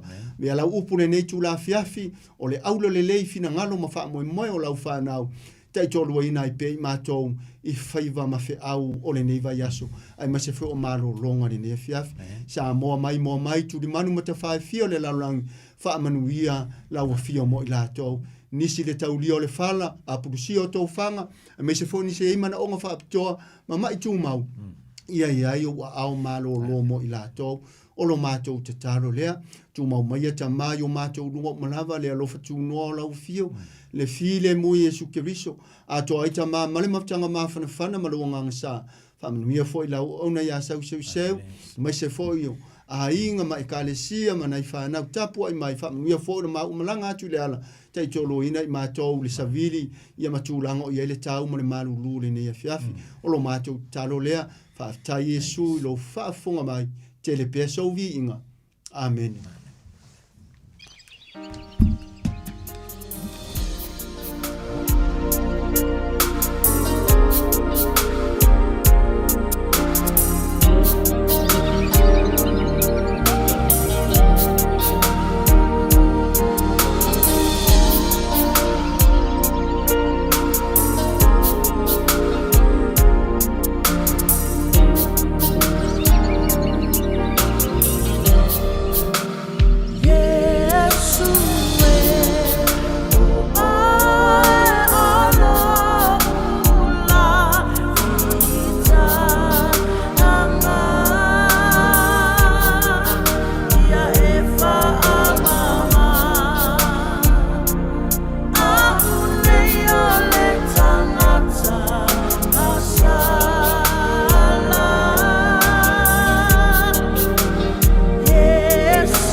Ola si fonga mata ngo fio la pesa le Melissa Pen pe ona tabulunga tuai le tautua ia a sunga to ina pe ona yele tato por kalame o le faolola le ulua i lofa sunga le to ina ia mau fotu to ala fa fonu ia le ngata fo le sunga le to ina ia to fa wa fefe pe ona yele la tautua mai se la fo yo le so soni male la ngaina o le fa malosi mai le fionga pa ia le tua so swandi mo le tatu savalinga ia e le fai ungo le nei fui masina le tatu ye le aso mulmuli o kuso ia fa ye le lo famlanga le leo le tua ila na tausinga le ngata fo ile na puipuinga ia titatou ono minuto na ta le leiva ia ye fo le tatu por kalame pe ona fa tulanga ina le tau leiva ile nei fui vanga le fiafi ia ole tonu le upumoni pe ona ele tautua sunga le fafengainga pasta titi le ngata foilea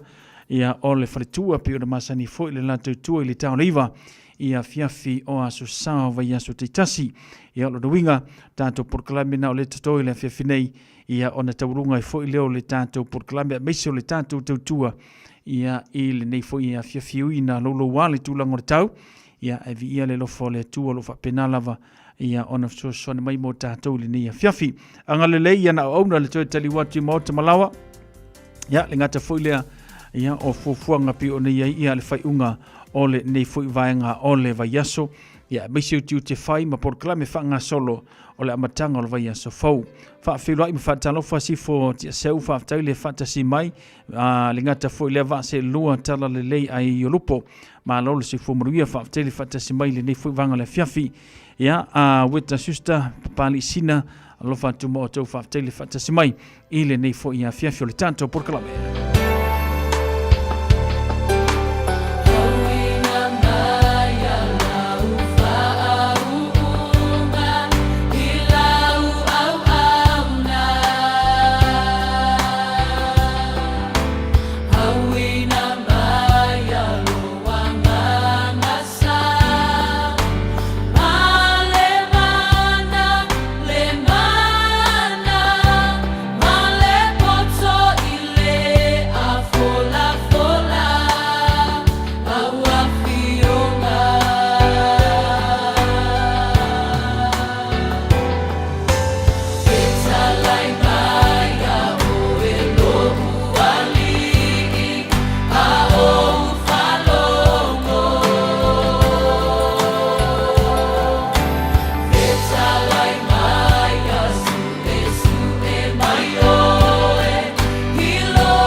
pese pesenga whale nganga le nei fuwanga le fiafi ia pe o nei ili tātou porklame a meiso le tātou tautua. Wha matawhi atu le tātou porklame pe o nei ili whaoloolo le ua ialofa.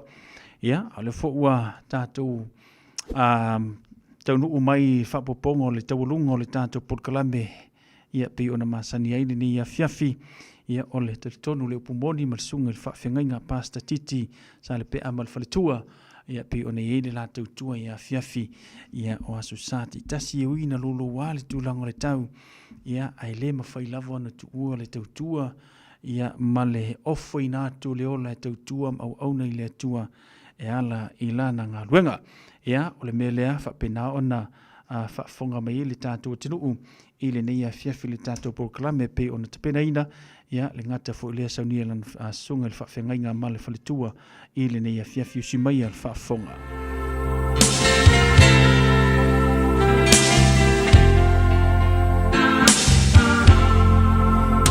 Nearly ia tachala lau whaalogo ia matala whaitotoa Olo uloto Sauni Italia Le pai mai O lau upu la wapionga o te olai O lau upu o le sulu Io uvae Le bala bala ma Foilea Io uala E papoto ai Patonu ai Ne soi puanga O lau upu e paia E ai le mana Wa o falo I le upu mai lo fofonga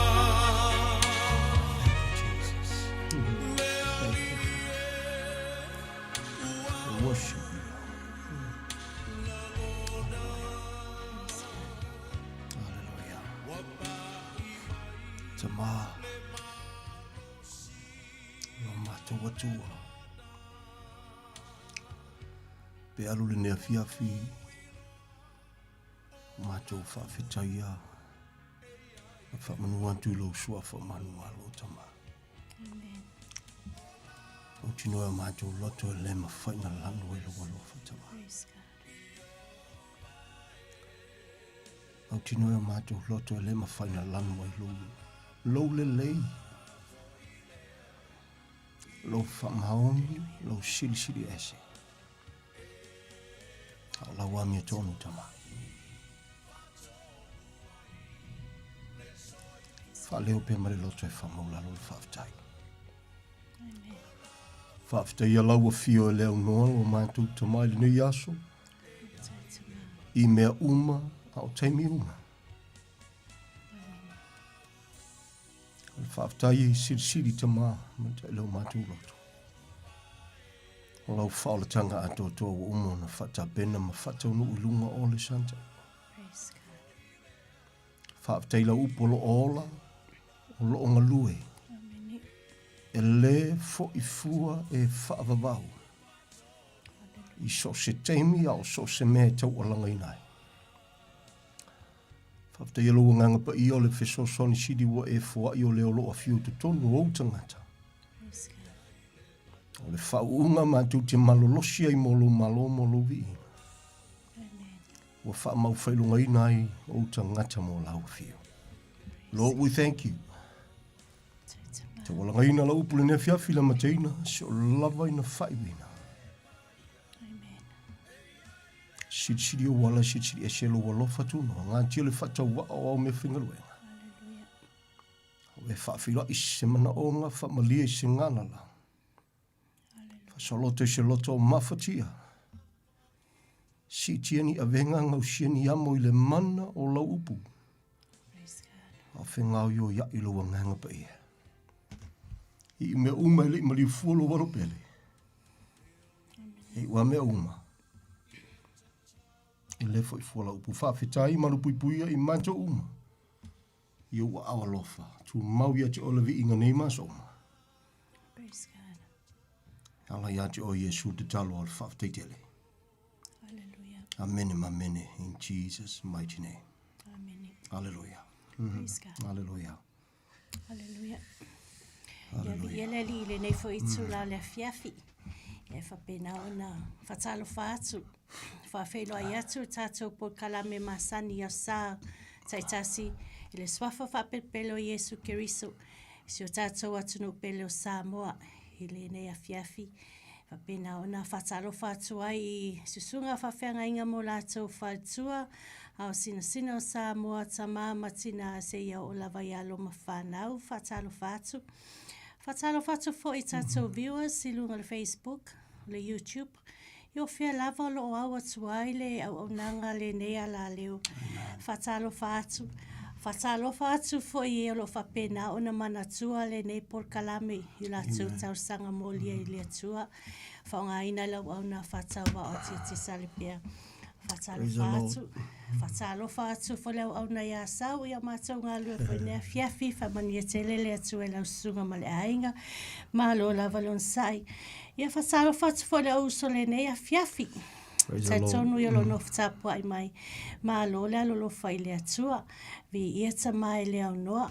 Io na lasi leo lo whatalo whai le nea fiafi. Ia le sunga ia titi salipia. O le a avea ma awhi au le atua le nea fiafi. Ma le awhiunga pa ia ta ma whamania tele le atua e lau sunga. Il whaunga mana le atua lo o maua I pele maa lo si whalea nganga tau alanga le upo le atua. Whamanuia ta mai le nea fiafi. Por kalame fui. Ia e mai se le whafunga anga si o tātou atunu pele o Samoa. Vi ia le ali. Praise God. Praise the Lord. Praise the Lord. Hallelujah. Whawhetai te le tamba. Amen. Whawhetai te le tamba. Ia, so I fuamanuia Samoa le tunu pele le ne fiafi. Talo whafoi le usawa no lo tiute. Le fiafi a malo mai dia. Hallelujah. Amen. Hallelujah. Ia nasa mawar sa unanga la wau no lo tiute. Ia awhai fwoi o nai whai masu e sua I follow e al wha malama o lo maonta o lo lawa. Whai si makangi na mea. Si lo wale kau o ngi aso.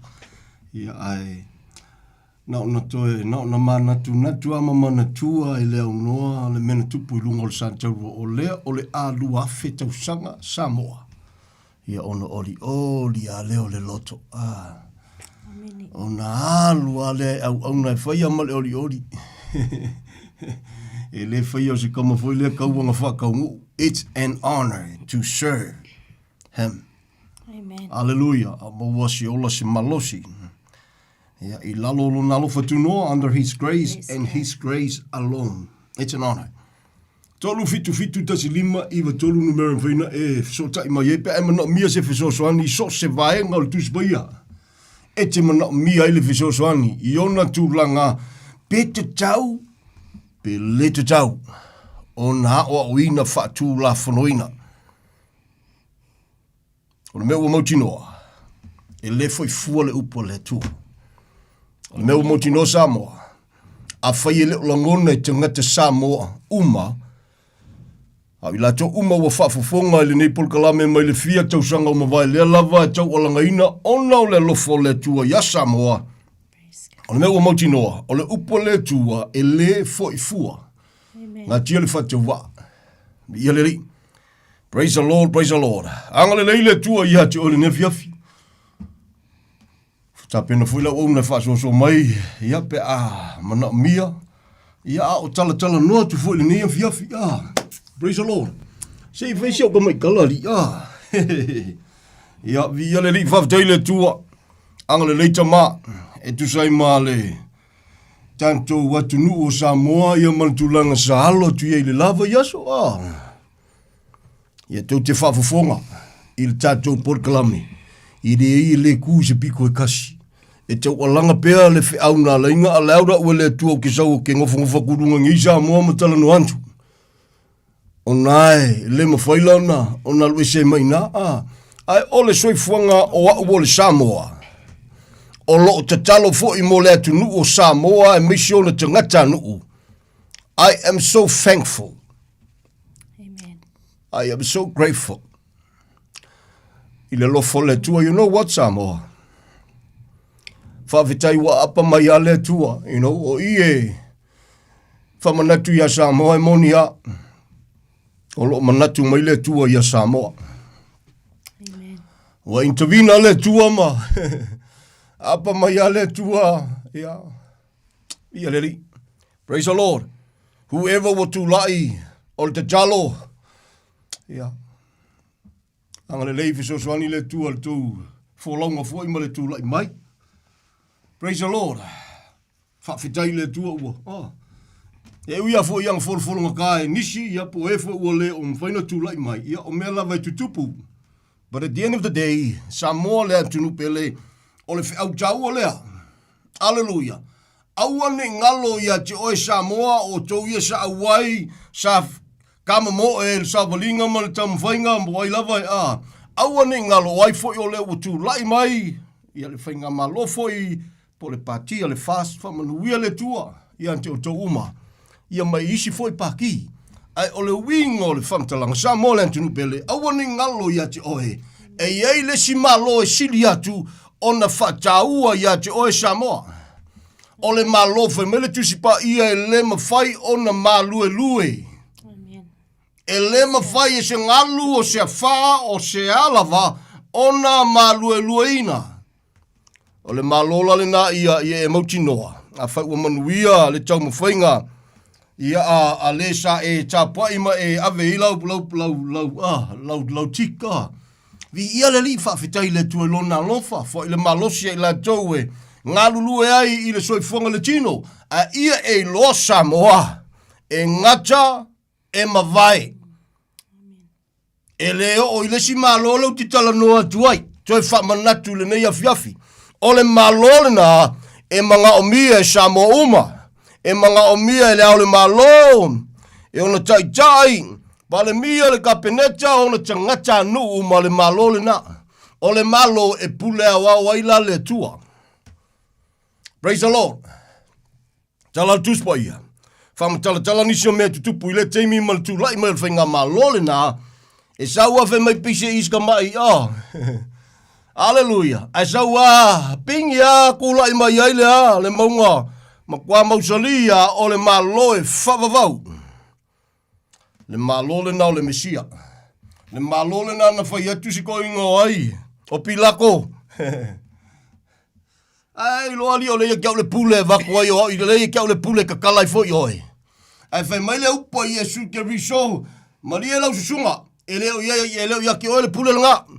You've got no authority over this. Hallelujah. Ana le toina mai ilunga. E le aia ma se mea oi ma whainga whai. Whai mai lo malo po Yesu Kariso. Samoa. Hallelujah. Malo malo po Yesu Kariso. Hallelujah. O lo malo e le mai le lalo langi le nei. Amen. Le malo la le nai fia. Fia fa soma fia pa ia tu iai singa pa ikiki ale ngia fiafi. Fa malo. Fa manuia le tua. A fa watu lai mai le whainga malo. Ale fast. Ia le li fa manuia le tua. O ai fo isi pa ki ia. E le se si mea. Se pe lusi lo ngufua pe lusi lo kulanga. E ele malo e kakaunga. Su e so ngufuanga kukongu. And that is the malo ka kongo su ai so ngofuanga.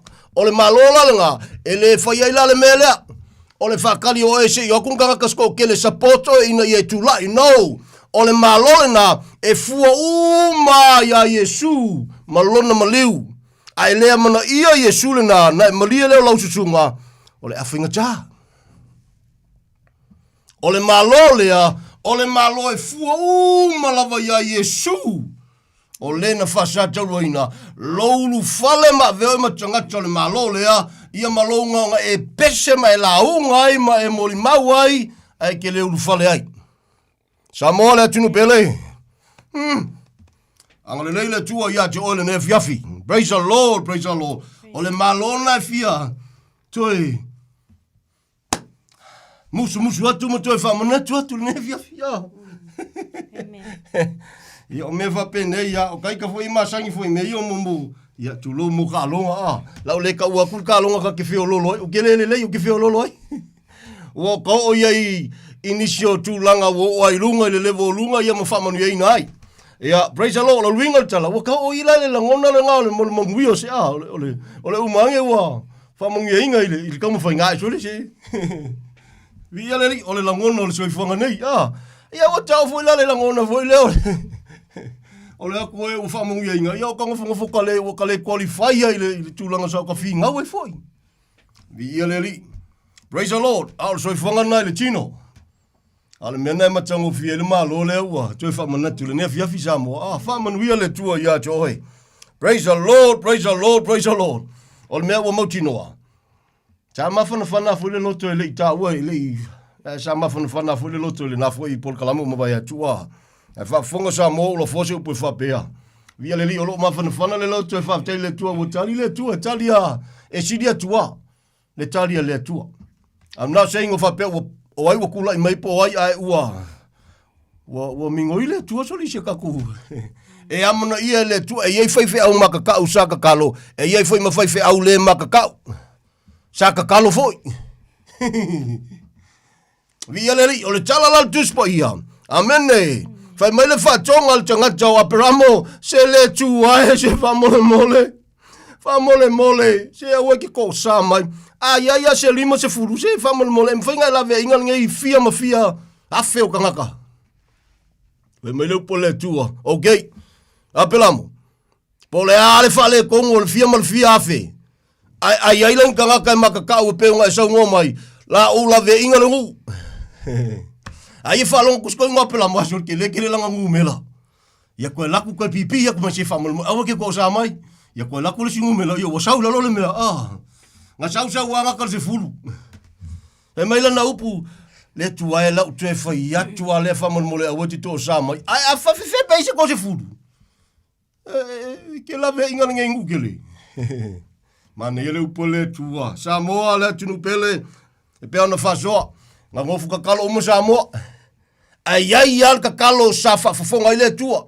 Out of fear ma fio kanga Samoa kakalo. Aisha le te talo lana tanga te matau i le tua. Le te talo tangata ia i loe Samoa. O le tua le tali o me uma. E leo le tamai, e leo le poto. E leo le telo mea. A o le tua. E wha moe i ai. Amen. Via le li. Praise the Lord. Ngai whio lolo a kakalo apirikia le ngai ai. Whio lolo kakalo whaiwhi au apirikia. Ali e foi matangia ia ai. The good news at this very moment. Olo mawalo wa wanoe te surua ia Yesu Keriso te whato. Ese ia tama. Ia ma ofo lolo sui fua mole ri ia. Te lia Yesu e ve mali ma whaolo i lovo langa. E sale me ngol tangata lotu Samoa. E sama tangata o salamo moni. Ma wha tua ia Yesu Keriso. E makua ese amenga. I luma o le tua. Kwa vala i singi. Ai lewa aifal tangata. O ka ngaka loloku wa. E la foi o la ori e la kou e kalesi. E la foi la ori. La pepe se mai la ori. I lewa aile nal tangata. I le sila whanga le tua. E le palafua e se Samoa le tua. Amen. Can I say that again, Samoa? E le palafua e se Samoa. Le tua na mo ia lofa mai. Kako kele iloa mo mua le tua lea. Wa kua ia ngā polonga i tanto mo me pinga kua ele ngia tua kala le vavau, kala wa iku. Nā e pepese i alkelo Samoa o mai le Jamie le nei. Samoa, aleluia, whawhetai wa manatu mai le tua. Whawhetai lo nā lofa, whamele tala tuspa ia. O ua tali tonu ma whatuatua fua i le manuia e avei la tau ma whanau le tua sau le vai inga le mea e leo le loto, e leo le tino, e leo le manao foi e leo le toto A o lea tua lava. Me foi ngā e whai asi. Ia vi ia le li. So ani le tua langa. Nā tau wha pipi a foi ka kou. Sio ka kou anga ngu mga e ka kou upu. Hallelujah. Leanga numa. Ia malia lau sunga Samoa. Ne ai e wala i singi. Ana lese au nole maliwa Yesu. We are nothing. Amen. O fea lava. Ia le meti sa wai o lo tupuanga and all this and that. O tala tuspa ia. Na ona tala no mea tuspa ia lau mai kako whalu penga. So le ngau loka wha maua laloa. E leise fia poko, e leise fia wha maua lunga, e leise fia wha fefeke wha valvalea e ono tupu wai. Le wha pea mea tuspa ia. Ia o tau mana tua Samoa i wha pau o tau. Nu ese Samoa i ta ua o tau al whanaunga to sa. Nu ese sau noa o tau ma lea tua. Nu ese sau noa ma whea ngainga a Israel o le nu o wha manuia i ai lea tua. We are nothing at all. Amen. Kau ai. Kau a kele ngā o le ngalu wenga whale au auna. Ia longa whainga ka. Ia makua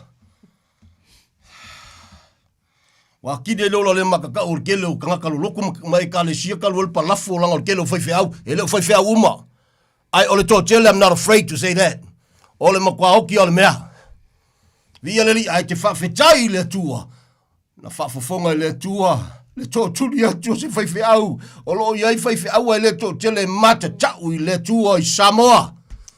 Hallelujah Lord they are o te fa fetai na le tua fai mai lopo le tua. Ja, wa. Ave mai ko se au ki ko sama. Ja, ai ese ko se fulu.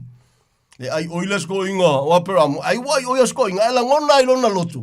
O ki leke le fose fulu. Ai te lona me matauti, sa wa Yesu fai lo.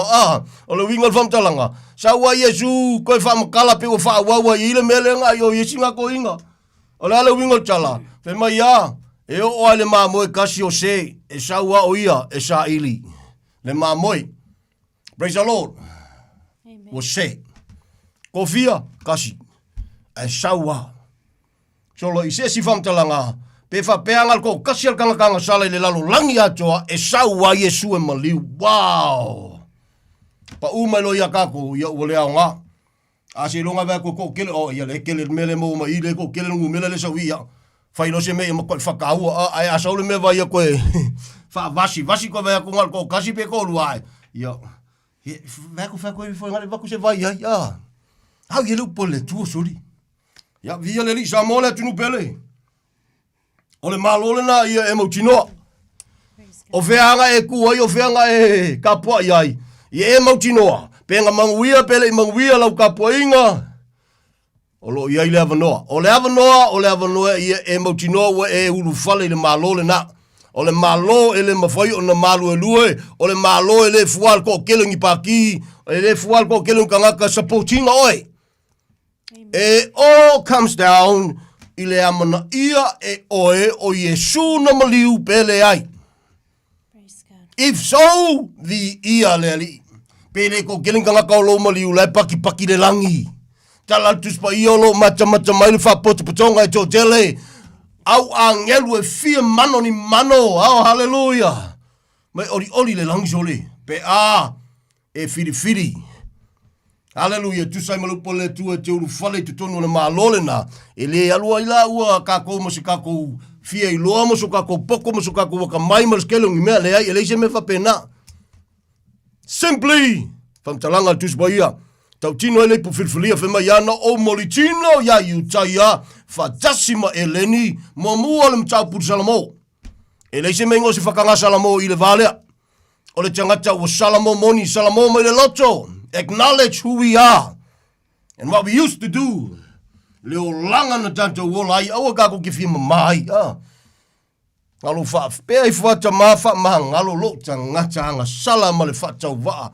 E meise lo tangata lea mana ia lo walofana e alofa mai ai lea o le alua afe tausanga talu na fuai le soifua lo walopele leise anga sala leise pepelo e na ia tau aveina o matou fale tonu matutu ilungo le santauro.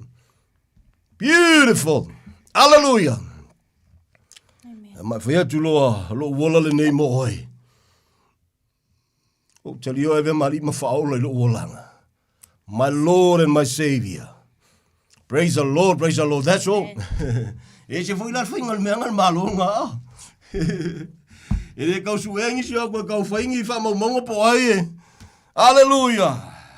E ile kusi. Kala kuspa ia. O le tusi, o le ola, ale chamai ma moi e mautino ngai kusi ai ngalo ingoa. Ka penga Yesu on so. Ele yo le kemi whakamo e kama a. Ai chesta Yesu mai okay aku i. Oku e, moli mau aku i. Fwa i ele pulenga e. Fwa i em whakuku i kangaka ma wha sa loko mai ke mongi mai wha ke mongi and all that. Fwa i mai kama e vai o mai sure ai. I pe ua. Mai kalakala ngoma i whalolongo nganga leanga. Nganga maku ka kalo ha. E me leo po Yesu sori. Se ti te whalongo mai. Aua tau te mita. Aua tau te oli ua whalolongo nganga ia te o tau. Ono al pulenga na watu ele tua ia te o tau. Ai whai leo po Yesu. Ia o tau oli. Ole nei le mafuanga ia e oli ai. Ona ua tusia lo ingol tusia le ola le tamai mamoe. Ni tusia le ola le tua soifua. Ia vai le manga ia Samoa. Ha malo sia ku ia i kaku ia uo folo nga kalfa inga. O ki papole. La ye le malo e sidi aku le nga le malo o le tua soifua. Le malo e taunga talo na tau o le toto o Yesu ke riso na wha tau wain. O le malo e pule awa le tua soifua. Oh, hallelujah. Praise the Lord. O le malo ve mai ai so loia e sea. E ia o loi mata malingi le whanonoa le tinga. Le malo le na. Via le li. E le whapei titi. Lota whawhetai atu i le tua. E tu sai mo le nei wha moi. O le. Hallelujah. Ka malingi aloi mata i lumo le tua. Le loto i lumo le li. La so whareile i le. Poma. Whawhetai atu ala ngona lava whawhetai luma natu mai tama. Whawhetai wea apa mai. Hallelujah. Amen. Whawhetai tamai luma natu mai sio matu watu nuu. E ui ale leus kakai o Samoa ia te o tama. E ui anga kele whale sa ema kwa whale kongo au langa. Ai whawhetai o lo e manatu mai pea. E ui anga su e mea al kele o whaife au kele o loku so-called Christians. Lotu whala inga ia te o ema sa ili. Su e mea swafa lau o fio Yesu. Ai whawhetai o lo e manatu mai lava. Samoa le tunu pele. Vialeri. Let me read this. Praise the Lord. Ai pita iau, o lau pumoni lava o te whai atua ia te o tau, e ao ngā ia te o tau pe a o waluese. A wa a whai o te lealuese, e le maliu mai le whesosoani ia te o tau. Ai a whai o te alu, o te awina mai o ia te o tau. A maliu mai foi o ia, na te whailo atu i le lalolangi, le angasala a mi o tonu whamasinonga. O le angasala, a wā ua le whātua tua i a te au. O le ami o tonu, a wā o te alu watu le i lo utamaa, tau te le toi wa ai mai fo i a te au. O le whamasinonga, a wā ua whamasinoina le li o le nei lalo langi. Bia le li, o le whiauna mo Samoa ngewia. Praise the Lord. O le malole na, ngā o Yesu al whaikokoa. E leo se loku ke se whaikokoa leo malolunga. Loku whaola inga uma, none of us, including myself, ingoa leo ki kalangoa kuai. None of us, so se lotu, so se tapo inga. Po se kapua inga fo e kapua, i sisi a kua ese i Samoa, which is they are. Kasi al whaikokoa, kasi ala wala, o le malolea, na o Yesu. Yesu na faa sa tauroina. Tau tino ia te malo paulo o te leiloa sesi, whai mai au au leiloa o manatu, no one else, al ka malo so le ai, o le vanga kau kua mai lalo le.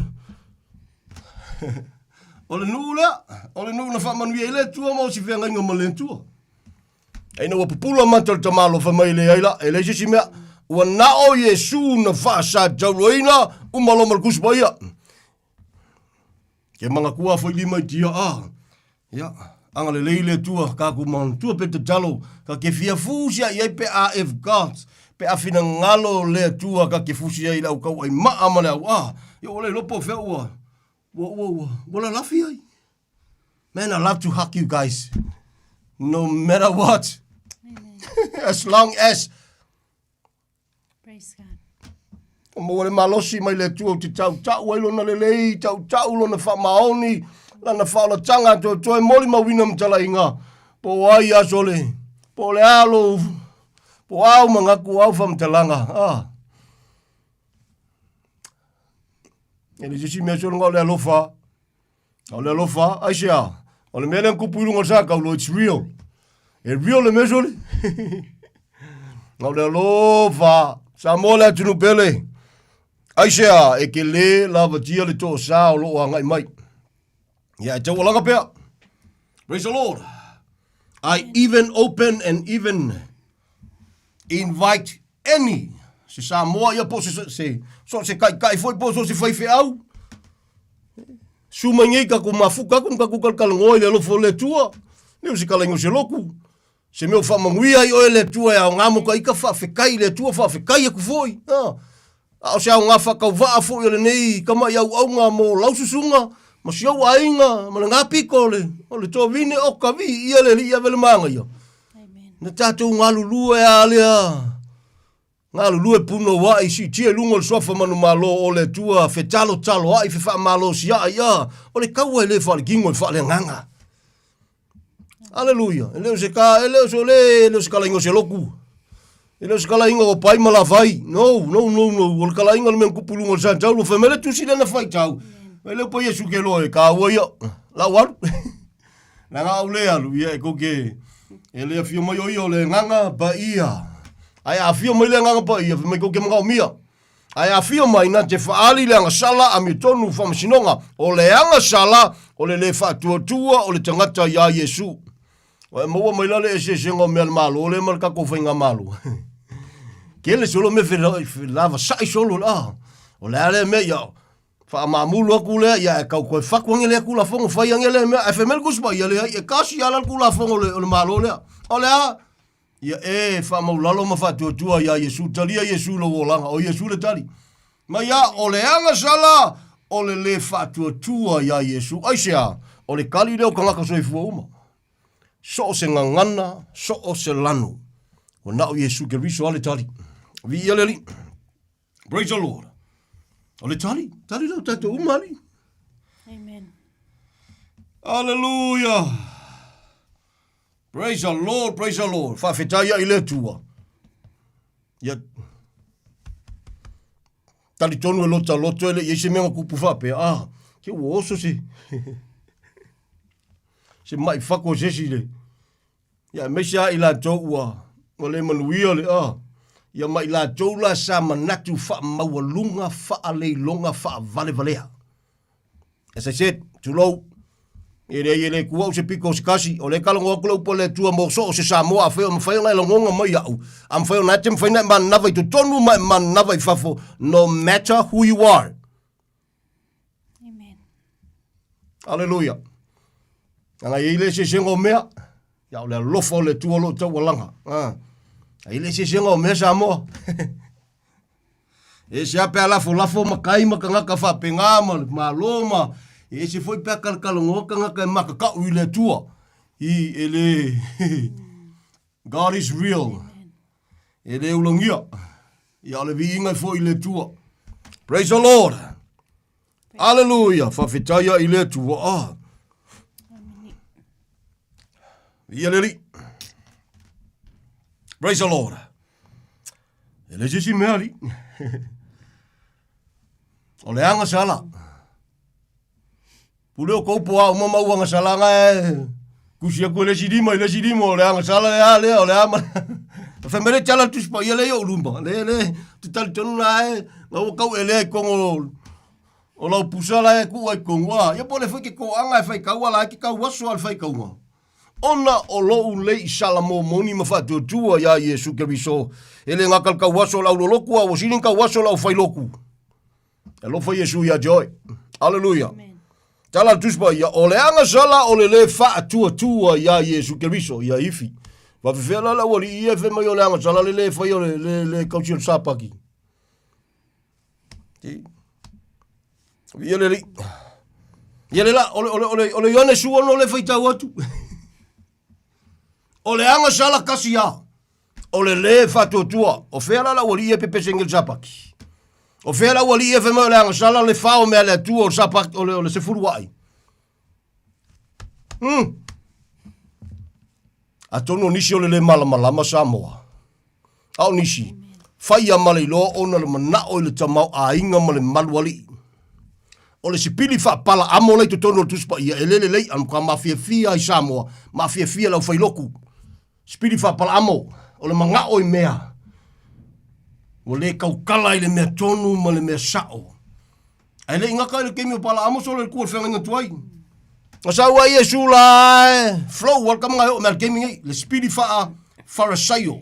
Fa mero po Yesu o tou mai oi ta lofa ia te tou tu si upu ma farisaio ka fai loku ka mai. O tou pupuni le malo o le tua i e o fiulu iai a watu te le ulu iai. Ka lofa se sa mo lo ka po lalo se ka po inga ya o winga en tanga tai le ulu fale le malo le tua. Ta lofa sa mo le tunu pele. E le fa pea e oli pe fina ngalo le tua ye fa fanoina se tangata Samoa se to tasi. Let me say that again. Tanoa to Samoa fu le upa le tua fe mai lei fai ai tatou tu samalona to asa e le fai foi le tua i tatou tu samaleanga sala le te fie fai. No, hallelujah, praise the Lord. A talofa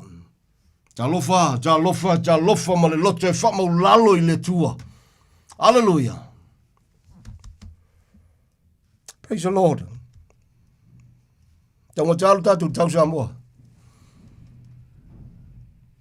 O ani aso tutoe o le soifua wauna i le tua. Le ngata tonu foltino ke viso la uso ma so se Samoa walangona ina ma ola ina foi le upu. O le fe au le tua le o se fe au titi wana se au na fata waa. Ele aia ma se si mea Samoa koe whapipi ia il whaotanga ua umona tapena o le alua afe tausanga. Lea la asavalia le lua afe. Amen. Talu ona whaataunu. Via le praise the Lord. E le toi whapipi ia iai se mea. Amen. Talofa a. Amen. E ngā kona spiri whapala amo. Ale spiri whala au whaisai o blau kusi upu. Le tusi le nā. O lo ta ua ia le ngata whai mai o Yesu. Ta lofa lau tusi upu mlau whaisai o ta ngata whaafia ami o tonu. O tau pupuni le malo le tua ye fia uru ye wako ke le whaia mo tau. Ko e rifo whai mai a, o le aso o le sami, ma le lau ele tau te oe ta lai ina ia maua mai tangata tau te lolotu. Ai a maua mai, ono tau whaia lau tangata ma tangata o kena. Se whafafonga le leia, o le kalango o Yesu whai malau kusi upu malau whaisai o. Ai leu ni mea ia isa la eru whai. O e maua mele se senga le mea. Ele ongi isa la eru kau kasa, irin kalaka e wako e vema isa la eru. No. E outstanding alku o kamanga. La tau tinonga. O mantou. O te nganta o le tua, o le nu o le tua. Umona o si whiangainga ma le tua. O la tua o ta mau ma vai. A oila le whai angimia. Even na whetalai Yesu Samoa. I ona so o e whainu umalawa ma so o. But at the same time. E whai si hevi o si mele ari. O lea. O le aso o le sami man whanua. O le makwako kele o kaku ka ngakai o e ka lai. Au misionga. Misiongale. O le upo le tua. E iai ila tau o lo mamoli le fe au le lofa. E iai la tau o lo o e ta lai le mawalunga o le lofa tu noa o Yesu Keriso lea. Ai o le mea ua mauti noa o le makwako kele fo iau kakou leo e whaimenga ka lofa. E ke alu e saidi.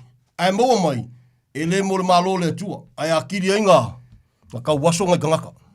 Ma fua i sea, o le awa wina e tantou, o mea o le whea ngainga tuai. You read through the whole Bible. You read through the whole Bible. Hallelujah. Samoa.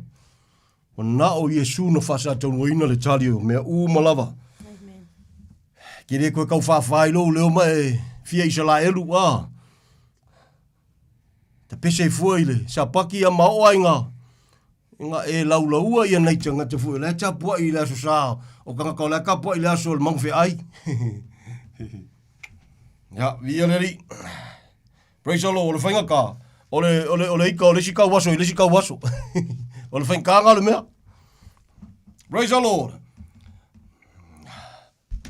Ia tu sia tu le limo la wali ia tu ia tu sia tu le limo ma ko ia ka po ile aso sa ile au fia i la elu fia ka si sa pa ke le se me ka ko ia la foi me la wali nga le yo ko nga le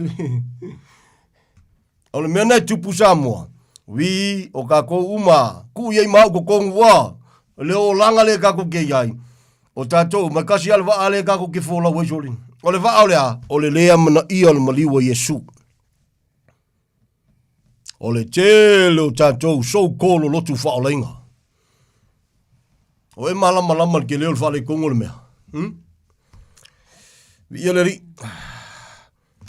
Le tusi ma tau pe wha, al kalatia, tau ma whai paulo e wha ma tala mai le se senga o whea ngainga nei na, o whea ngainga le whawhingi ngof polonga, ma le whawhingi sa o loko. Ai uma a maka mai nga, ai uangawe mai, le kākou wā, o le ki ngāle o kākou.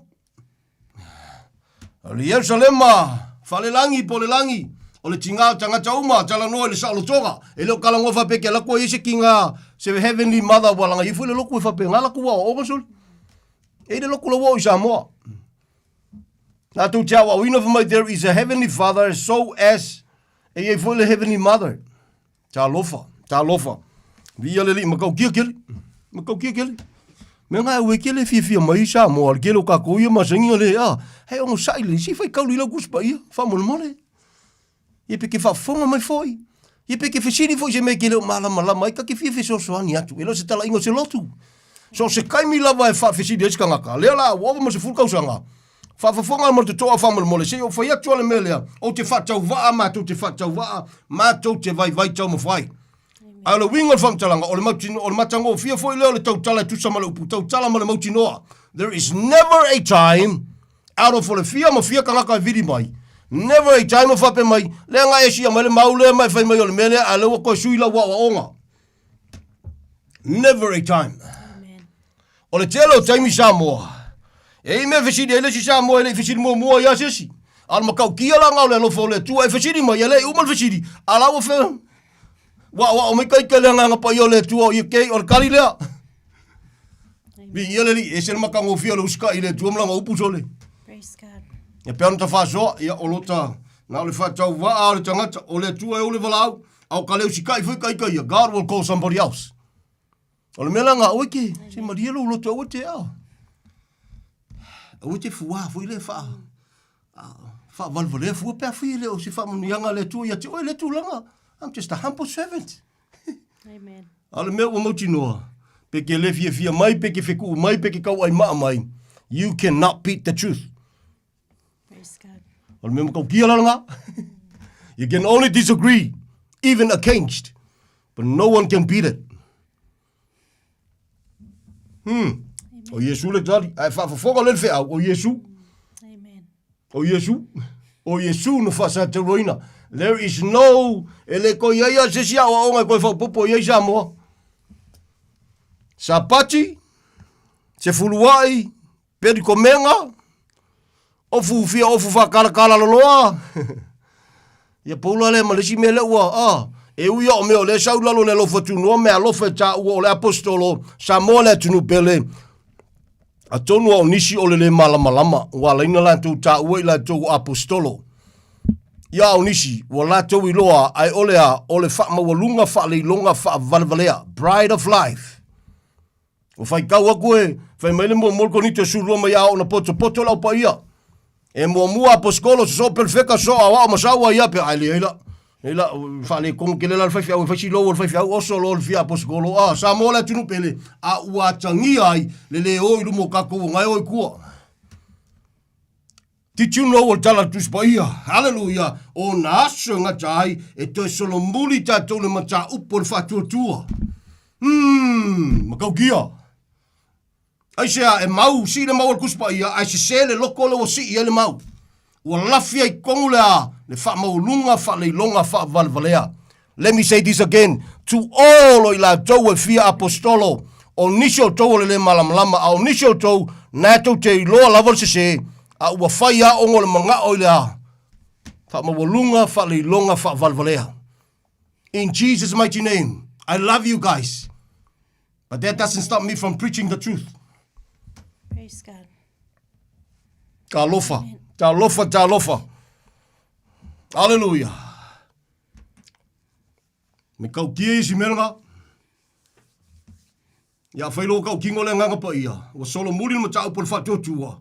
Wow, elo loku ala. E kumu walko e ka lesia. Ar ma tau por whatua tua ia Yesu na maliu. Wa ai kursol muri. Fa pe inga ilo ai kursol muri. Wa launga ia Yesu. E koe whapopo e foi ma se fulua i lunga. E le whaes fulua i. We whao mea le tua. We le amana ia le lofo le tua. Really? Whapopo i sa paki. Ko ye mal pel komenga. Ya vi ele ali. Oh, praise the Lord. La ai fio ia ka miki fa penga jamo. Oh, la ai lua ka ma sami soli. Ya yo ngole le mala ngai kanga. Ka ku fa kalkus pa ia soli. Hallelujah. That's nothing. Not even. Ele ka ko. Ya fio so finge ya fale ya nei doctors va mai langal fa mai langa ale ama se fa mol mole. Ai, le osole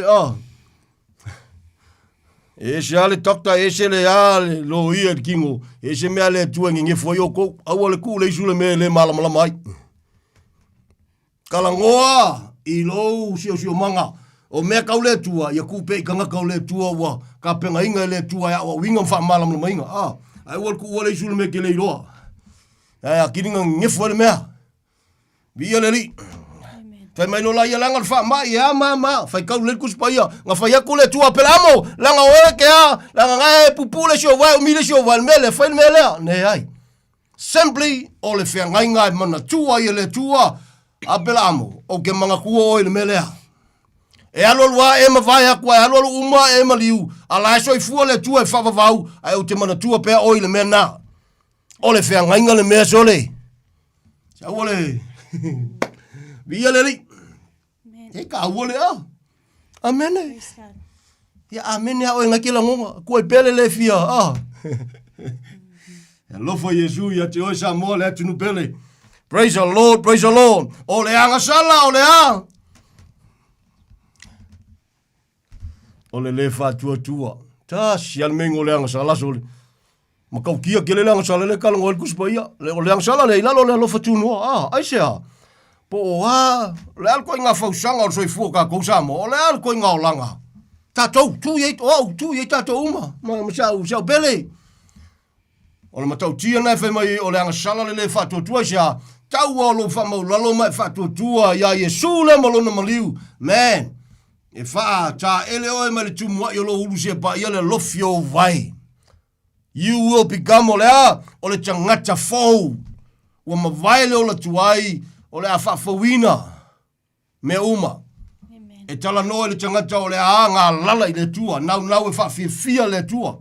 Wa le fapea e whanga ufawinga. Nga vai kuloleo ka ngaka wa whaau lima e ongo visu. No. E lua lima, lua mata. Ai o le tangata ua. Nga lue ina e le tua i totonu. Wa e ola e fafia i le tua. Wa ke le koe whaia se me koe fia mga ka uai oi. E ke whaia lava. Ia vi ia i tama. Whafitai ono loa lofa tama. Faya manguia koe sisi. Kele koe fia faya e whakau ka vai ma. Wha mawulunga wha leilonga wha valvale ai ma fia. Samoa. Tala tuspa ia te ele tua le wha mawulunga o le tangata. Ai whawa ilo na lofa tuno o le tangata loto wha mawulalo. Amene. Se pe kiki pe kele me au i lau wha soa. Lau wha soangi lau wha ai faya male fia. Faya male oli. E whai ki ngā losi mea. E fai ko momulo awal faya. E lei se pau ka ko mo wai. Nothing. Amen. Ya kongula wa ko ia nga ko kongi im fai si me ko kongi le. Le pau ma le apo le a. A o ele ka kaunga manguia misi a ko a. Tala tus ba yo le fia yo le tua tangata fia me yo tau langa fia male loto malia le al ko inga kaulanga le al ko inga mea praise the Lord via le li fa mo le tua ya jo le ne fiafi le ko mi ka ko ma lo le unsa Samoa via le li ka ke oli ai ka ke usi kai fu kai ka lo po le tua o le al ke me vola u me tama alu mo le oli o aka ko mo le mo kingoa ne ye le o ka wasu ka ko via le li amal mautinoa hallelujah praise the Lord afina ngalo atama ya fia mai alo na lo pele si tila na kale si o le ala vai e mo wale malosi ele suia fe au Samoa lo punga ka ka le tuanga lafo na mala fai o ne fiafi o le mea o faia o te faia pe lava let me read that hallelujah praise the Lord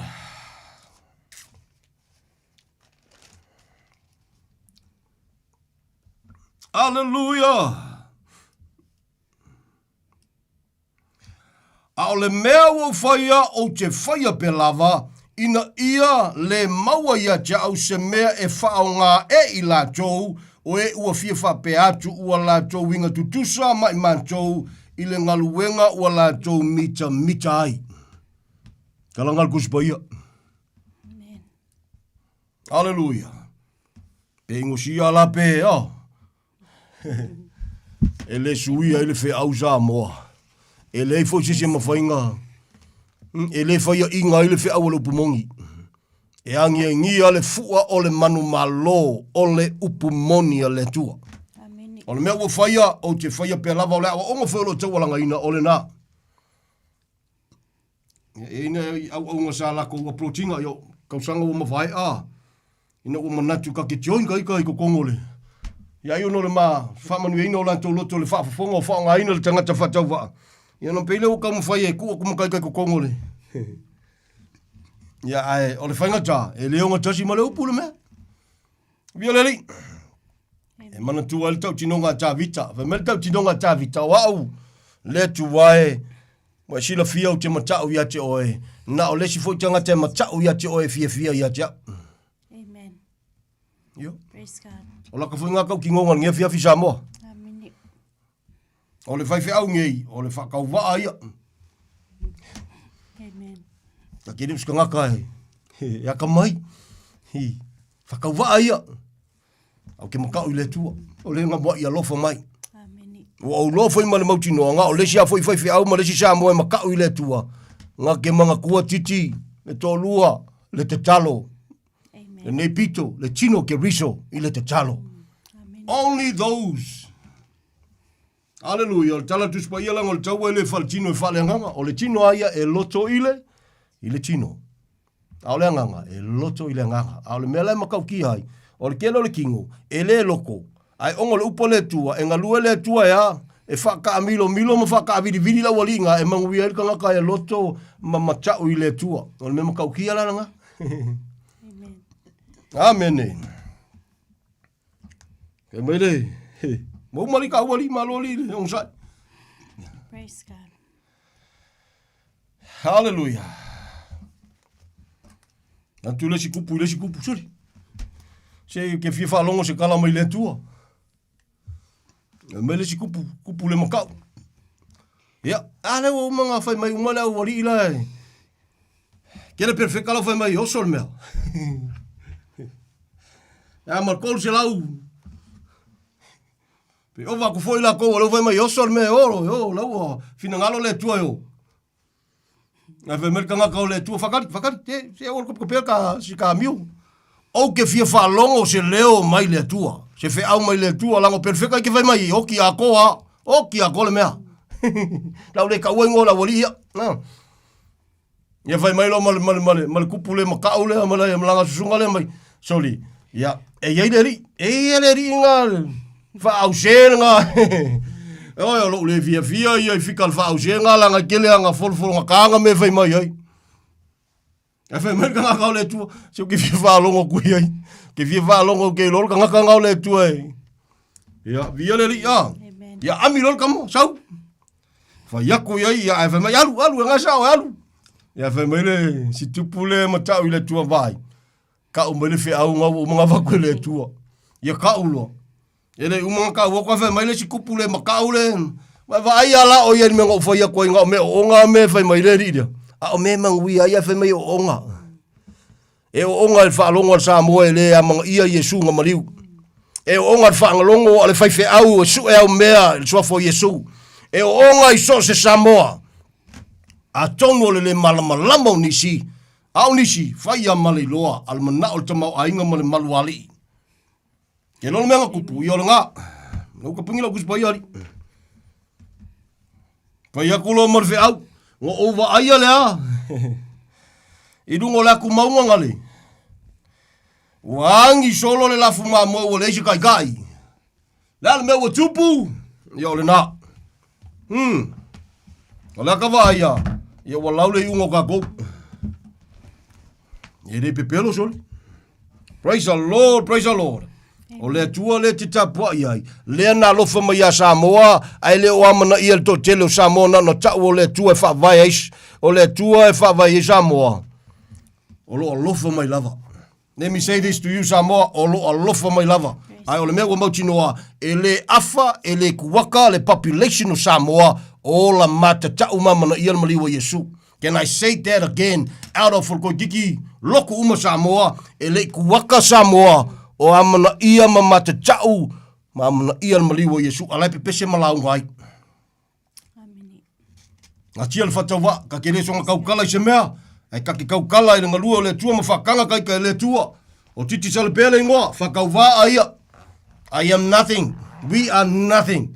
Ala sua maria i ole ola i le pumongi sole. Ala sua maria i ole kausika i nga lua me le nganga o le ri. Praise the Lord, praise the Lord. Hallelujah. Vi ia le li whamanu ia le tua. Sa mo le tunu pele whawhetai mo lo taimi whaavanoina. O Yesu le kali o le malo lea. Nga o Yesu al whai kokoa. O le malo le, i le mga mia isi koa fia se furu, fia se laun kaka sa potinga oe. O le malo le nga, o le malo e le malo e lue. Malo le tua soifua. O le malo e leo mea ai, e leo me inu, o le ami tonu file mu, oli le nganga pa i o le malo la le nga. O kama ie, fafanga inga o kama ie, ke maua i kokongu. Ami tonu, o le tua, o Yesu le jali. Hallelujah, file mu, mna miel file mu mai le tua. The peace from the Lord is what we need. E leo file mu mai kangaka wai. E koe ai oe piris kaimi. Ole ole nganga pa ia. Oh, beautiful. Kamalala nga. Ie pia anki au me fai. Ole kala kuspa ia meltau tino nga Paulo fai wai. Peise ia leise me peise ia mako ke fase se. Ai fa maoni ale moli mau. Peise ia leise mea alo ia imantou me umaisha. When you have Jesus that was crucified in your heart. Yes, of course, you do have everything that anybody needs. Ai ono le tatu tele tino. Ia le alenga kai afo ia o kai kangi. Kai afo yusu. Kui puts alfa inga luanga. Kuspa ia le sinima sa mala le sime lima wal kau singo le ainga. Pa kau sia skulimi lo mkua pe afia skulimi le skaimi. Hallelujah. Praise the Lord. Ia so swangi nga luanga le tua. It's an honor. Au nga male the only man, it's an honor to serve the Lord. Fa man wia le tua ia te oi. Wia le dio fe au na ne fia o Yesu le tali. Praise the Lord. Anga sala le fatuatua. A mio tonu la toe fo Yesu le mena fia mai ai. O ia lavo le tue o meu ma whamasinonga. Ia o whamasino inga sa kangi o le kali o umana laule iunga. O le paafi. Ai o le whanonoanga. O le le paafi koe malko kelu kangaka Samoa e lea mga ia Yesu na maliu. Ai o lo mawalo wawanoa te fatu ese ai. O lo mawalo wawanoa te fat mawalalo ai mai lo loto. Ma e talia Yesu le na maliu mo oi. E le lave ingo e se loku. Ilo se kala ingo se lotu Samoa. E alofa Yesu ia te oe once again. Whamanuia le tua so tātua tunu. Whamanuia le tua i le whainga malo. I le paki o ai lava. Uso a waunga. O e o la tutulai mai o te talo. E le manuia le tua whamoe le tua e maise. Ia e ola molo mautino wai to tonu o le malo lea. E se ako kongo le whainga malo Samoa. E se le malo lea o le malo e kasi ale a wala. Wana o Yesu na whasa taroina le tali. The only answer. Tu mau alofa ta mafa fatai lo taimi fa vanoina fa fatai fo ia le vi inga le tua Angle le ne fia fila fai talo tama foi le vi inga ya te oe. Praise God. Father, thank you so much. Fafte te le tama. Wata walanga la upu tama le sosoni lo wangang ba ia. Mo lalo le loto. O lo lava fina ngalo ya woni fano se tasi. Mo li maula upu te le fatuai me na folfloine la u fio. Praise God. Alo mo li maula upu tama. E te le fatuai. Ao lo to sa lo o hanga i mai fo i tama. Ao lo fina ngalo ya woni fano se tasi. Si te ia te oi me uma tama. Praise God. Ngalu atu ngalu ane ngalu i folo wanganga pa ia. Wani loto wanga cha tama. Ngalu wenga fa ia ina sa tani male malo sil pouri di tam fa i fata waso. Fa ma aloto tangata le mala malama. Sa ma fa mole le se me fa ngata i lawa fio. Atu tala lava i lawa fio le faito toa i ma tala lava. Al faito toa molo molo vi. A vema fa manuanga mo sio matu atu no pele o Samoa. Fa manu eta mai lo na fainga malo yo na te tai. Yo na tangata no. Angle le lawa fio tamal pulenga le tio. O no lo tiu te na fia fi male ainga tama. O lo fai fa lo lo. So se Samoa mantua ni por kalame lau te talo. I latu te talo tama. Ang le tama fa lo o lo fa tama le ministry la uso. Te tapua inga. Tino lau tele o lau e kalisia so se ngangana i so se lana. Lo nuo i so la elu. Si tiu au lofa mea o matama ma fa maula. Lo maola fa taua ama le whanau. It's an honor to serve you. And to live for you. Ia vi ia oe. Tu mau ia te ole vi inga tama. Fa ia oe me siri. E ua mea uma. Ua na o lau fio le vi ia e whapa. Wa le tua moni e totasi. O lena mua ia lofa mai whawhetai tele. Whawhetai tele. Ala ia te o Yesu te talo le whawhetai tele. Thank you, Lord. Amen and amen in Jesus' mighty name. Hallelujah. Praise the Lord. Praise the Lord. Amen.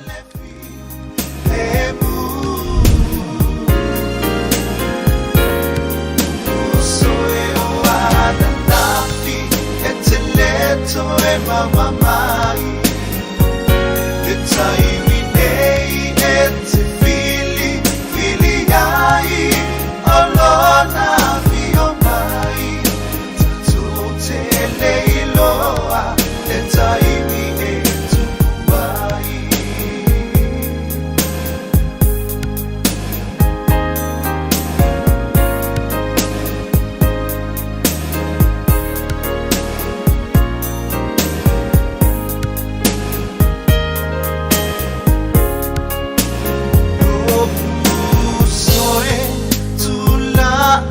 Masam,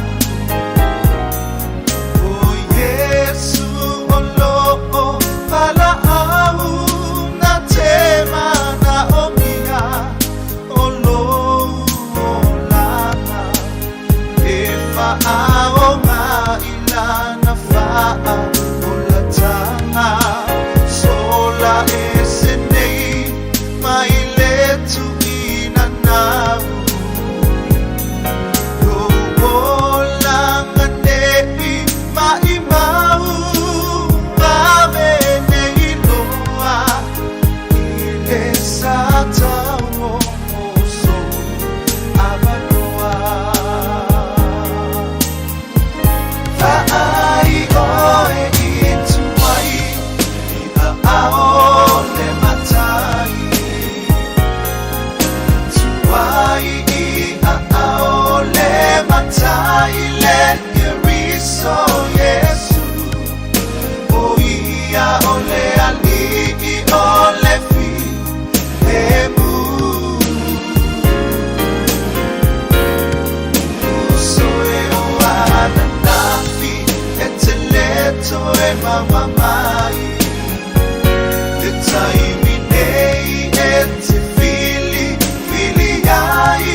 mamai le taimi nei e te fili ai olona vio mai tu te leiloa le taimi e tu vai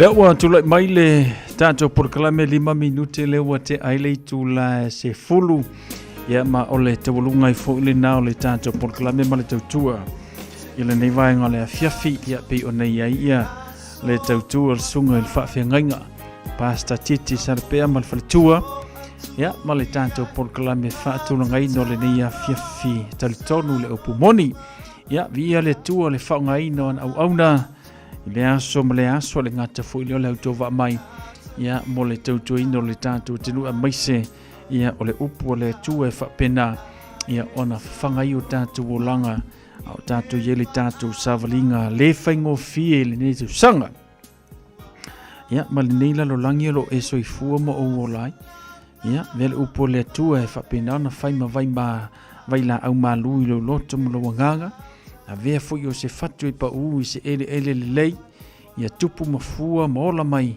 ia tāua maunga mo tātou te foi mai le sunga le auna le tua ma le whaletua I le aso saa o le aso asau ia po le neiva yaso ia ma le tātou por kalame ia pi o ne iai le neia fiafi o manatu la taurungo tama le tātou tautua le neia fiafi ia ma le por kalame meiso le tautua le radio Samoa Sflima I vitolo amo ia pe ona ye le tātou maftanga le nei fiafi anga le lei atu le atua I malolonga le lei foi le atua ia I se amangaluenga I le asa ala usua I o le tātou atinuu ia I ngaluenga le ngata foi leona ia tātou whanau ia o onga ia matulanga pe ona iai ia anga le lei foi le atua I le taptapua ia nei tu a sinsina ia iso sinofanga le ngata foi le so o se ainga o tātou Samoa lo mafuta mai ia manga le leile atu I le ola ma le malosi maua pea lana wha malolonga mo o tau matua.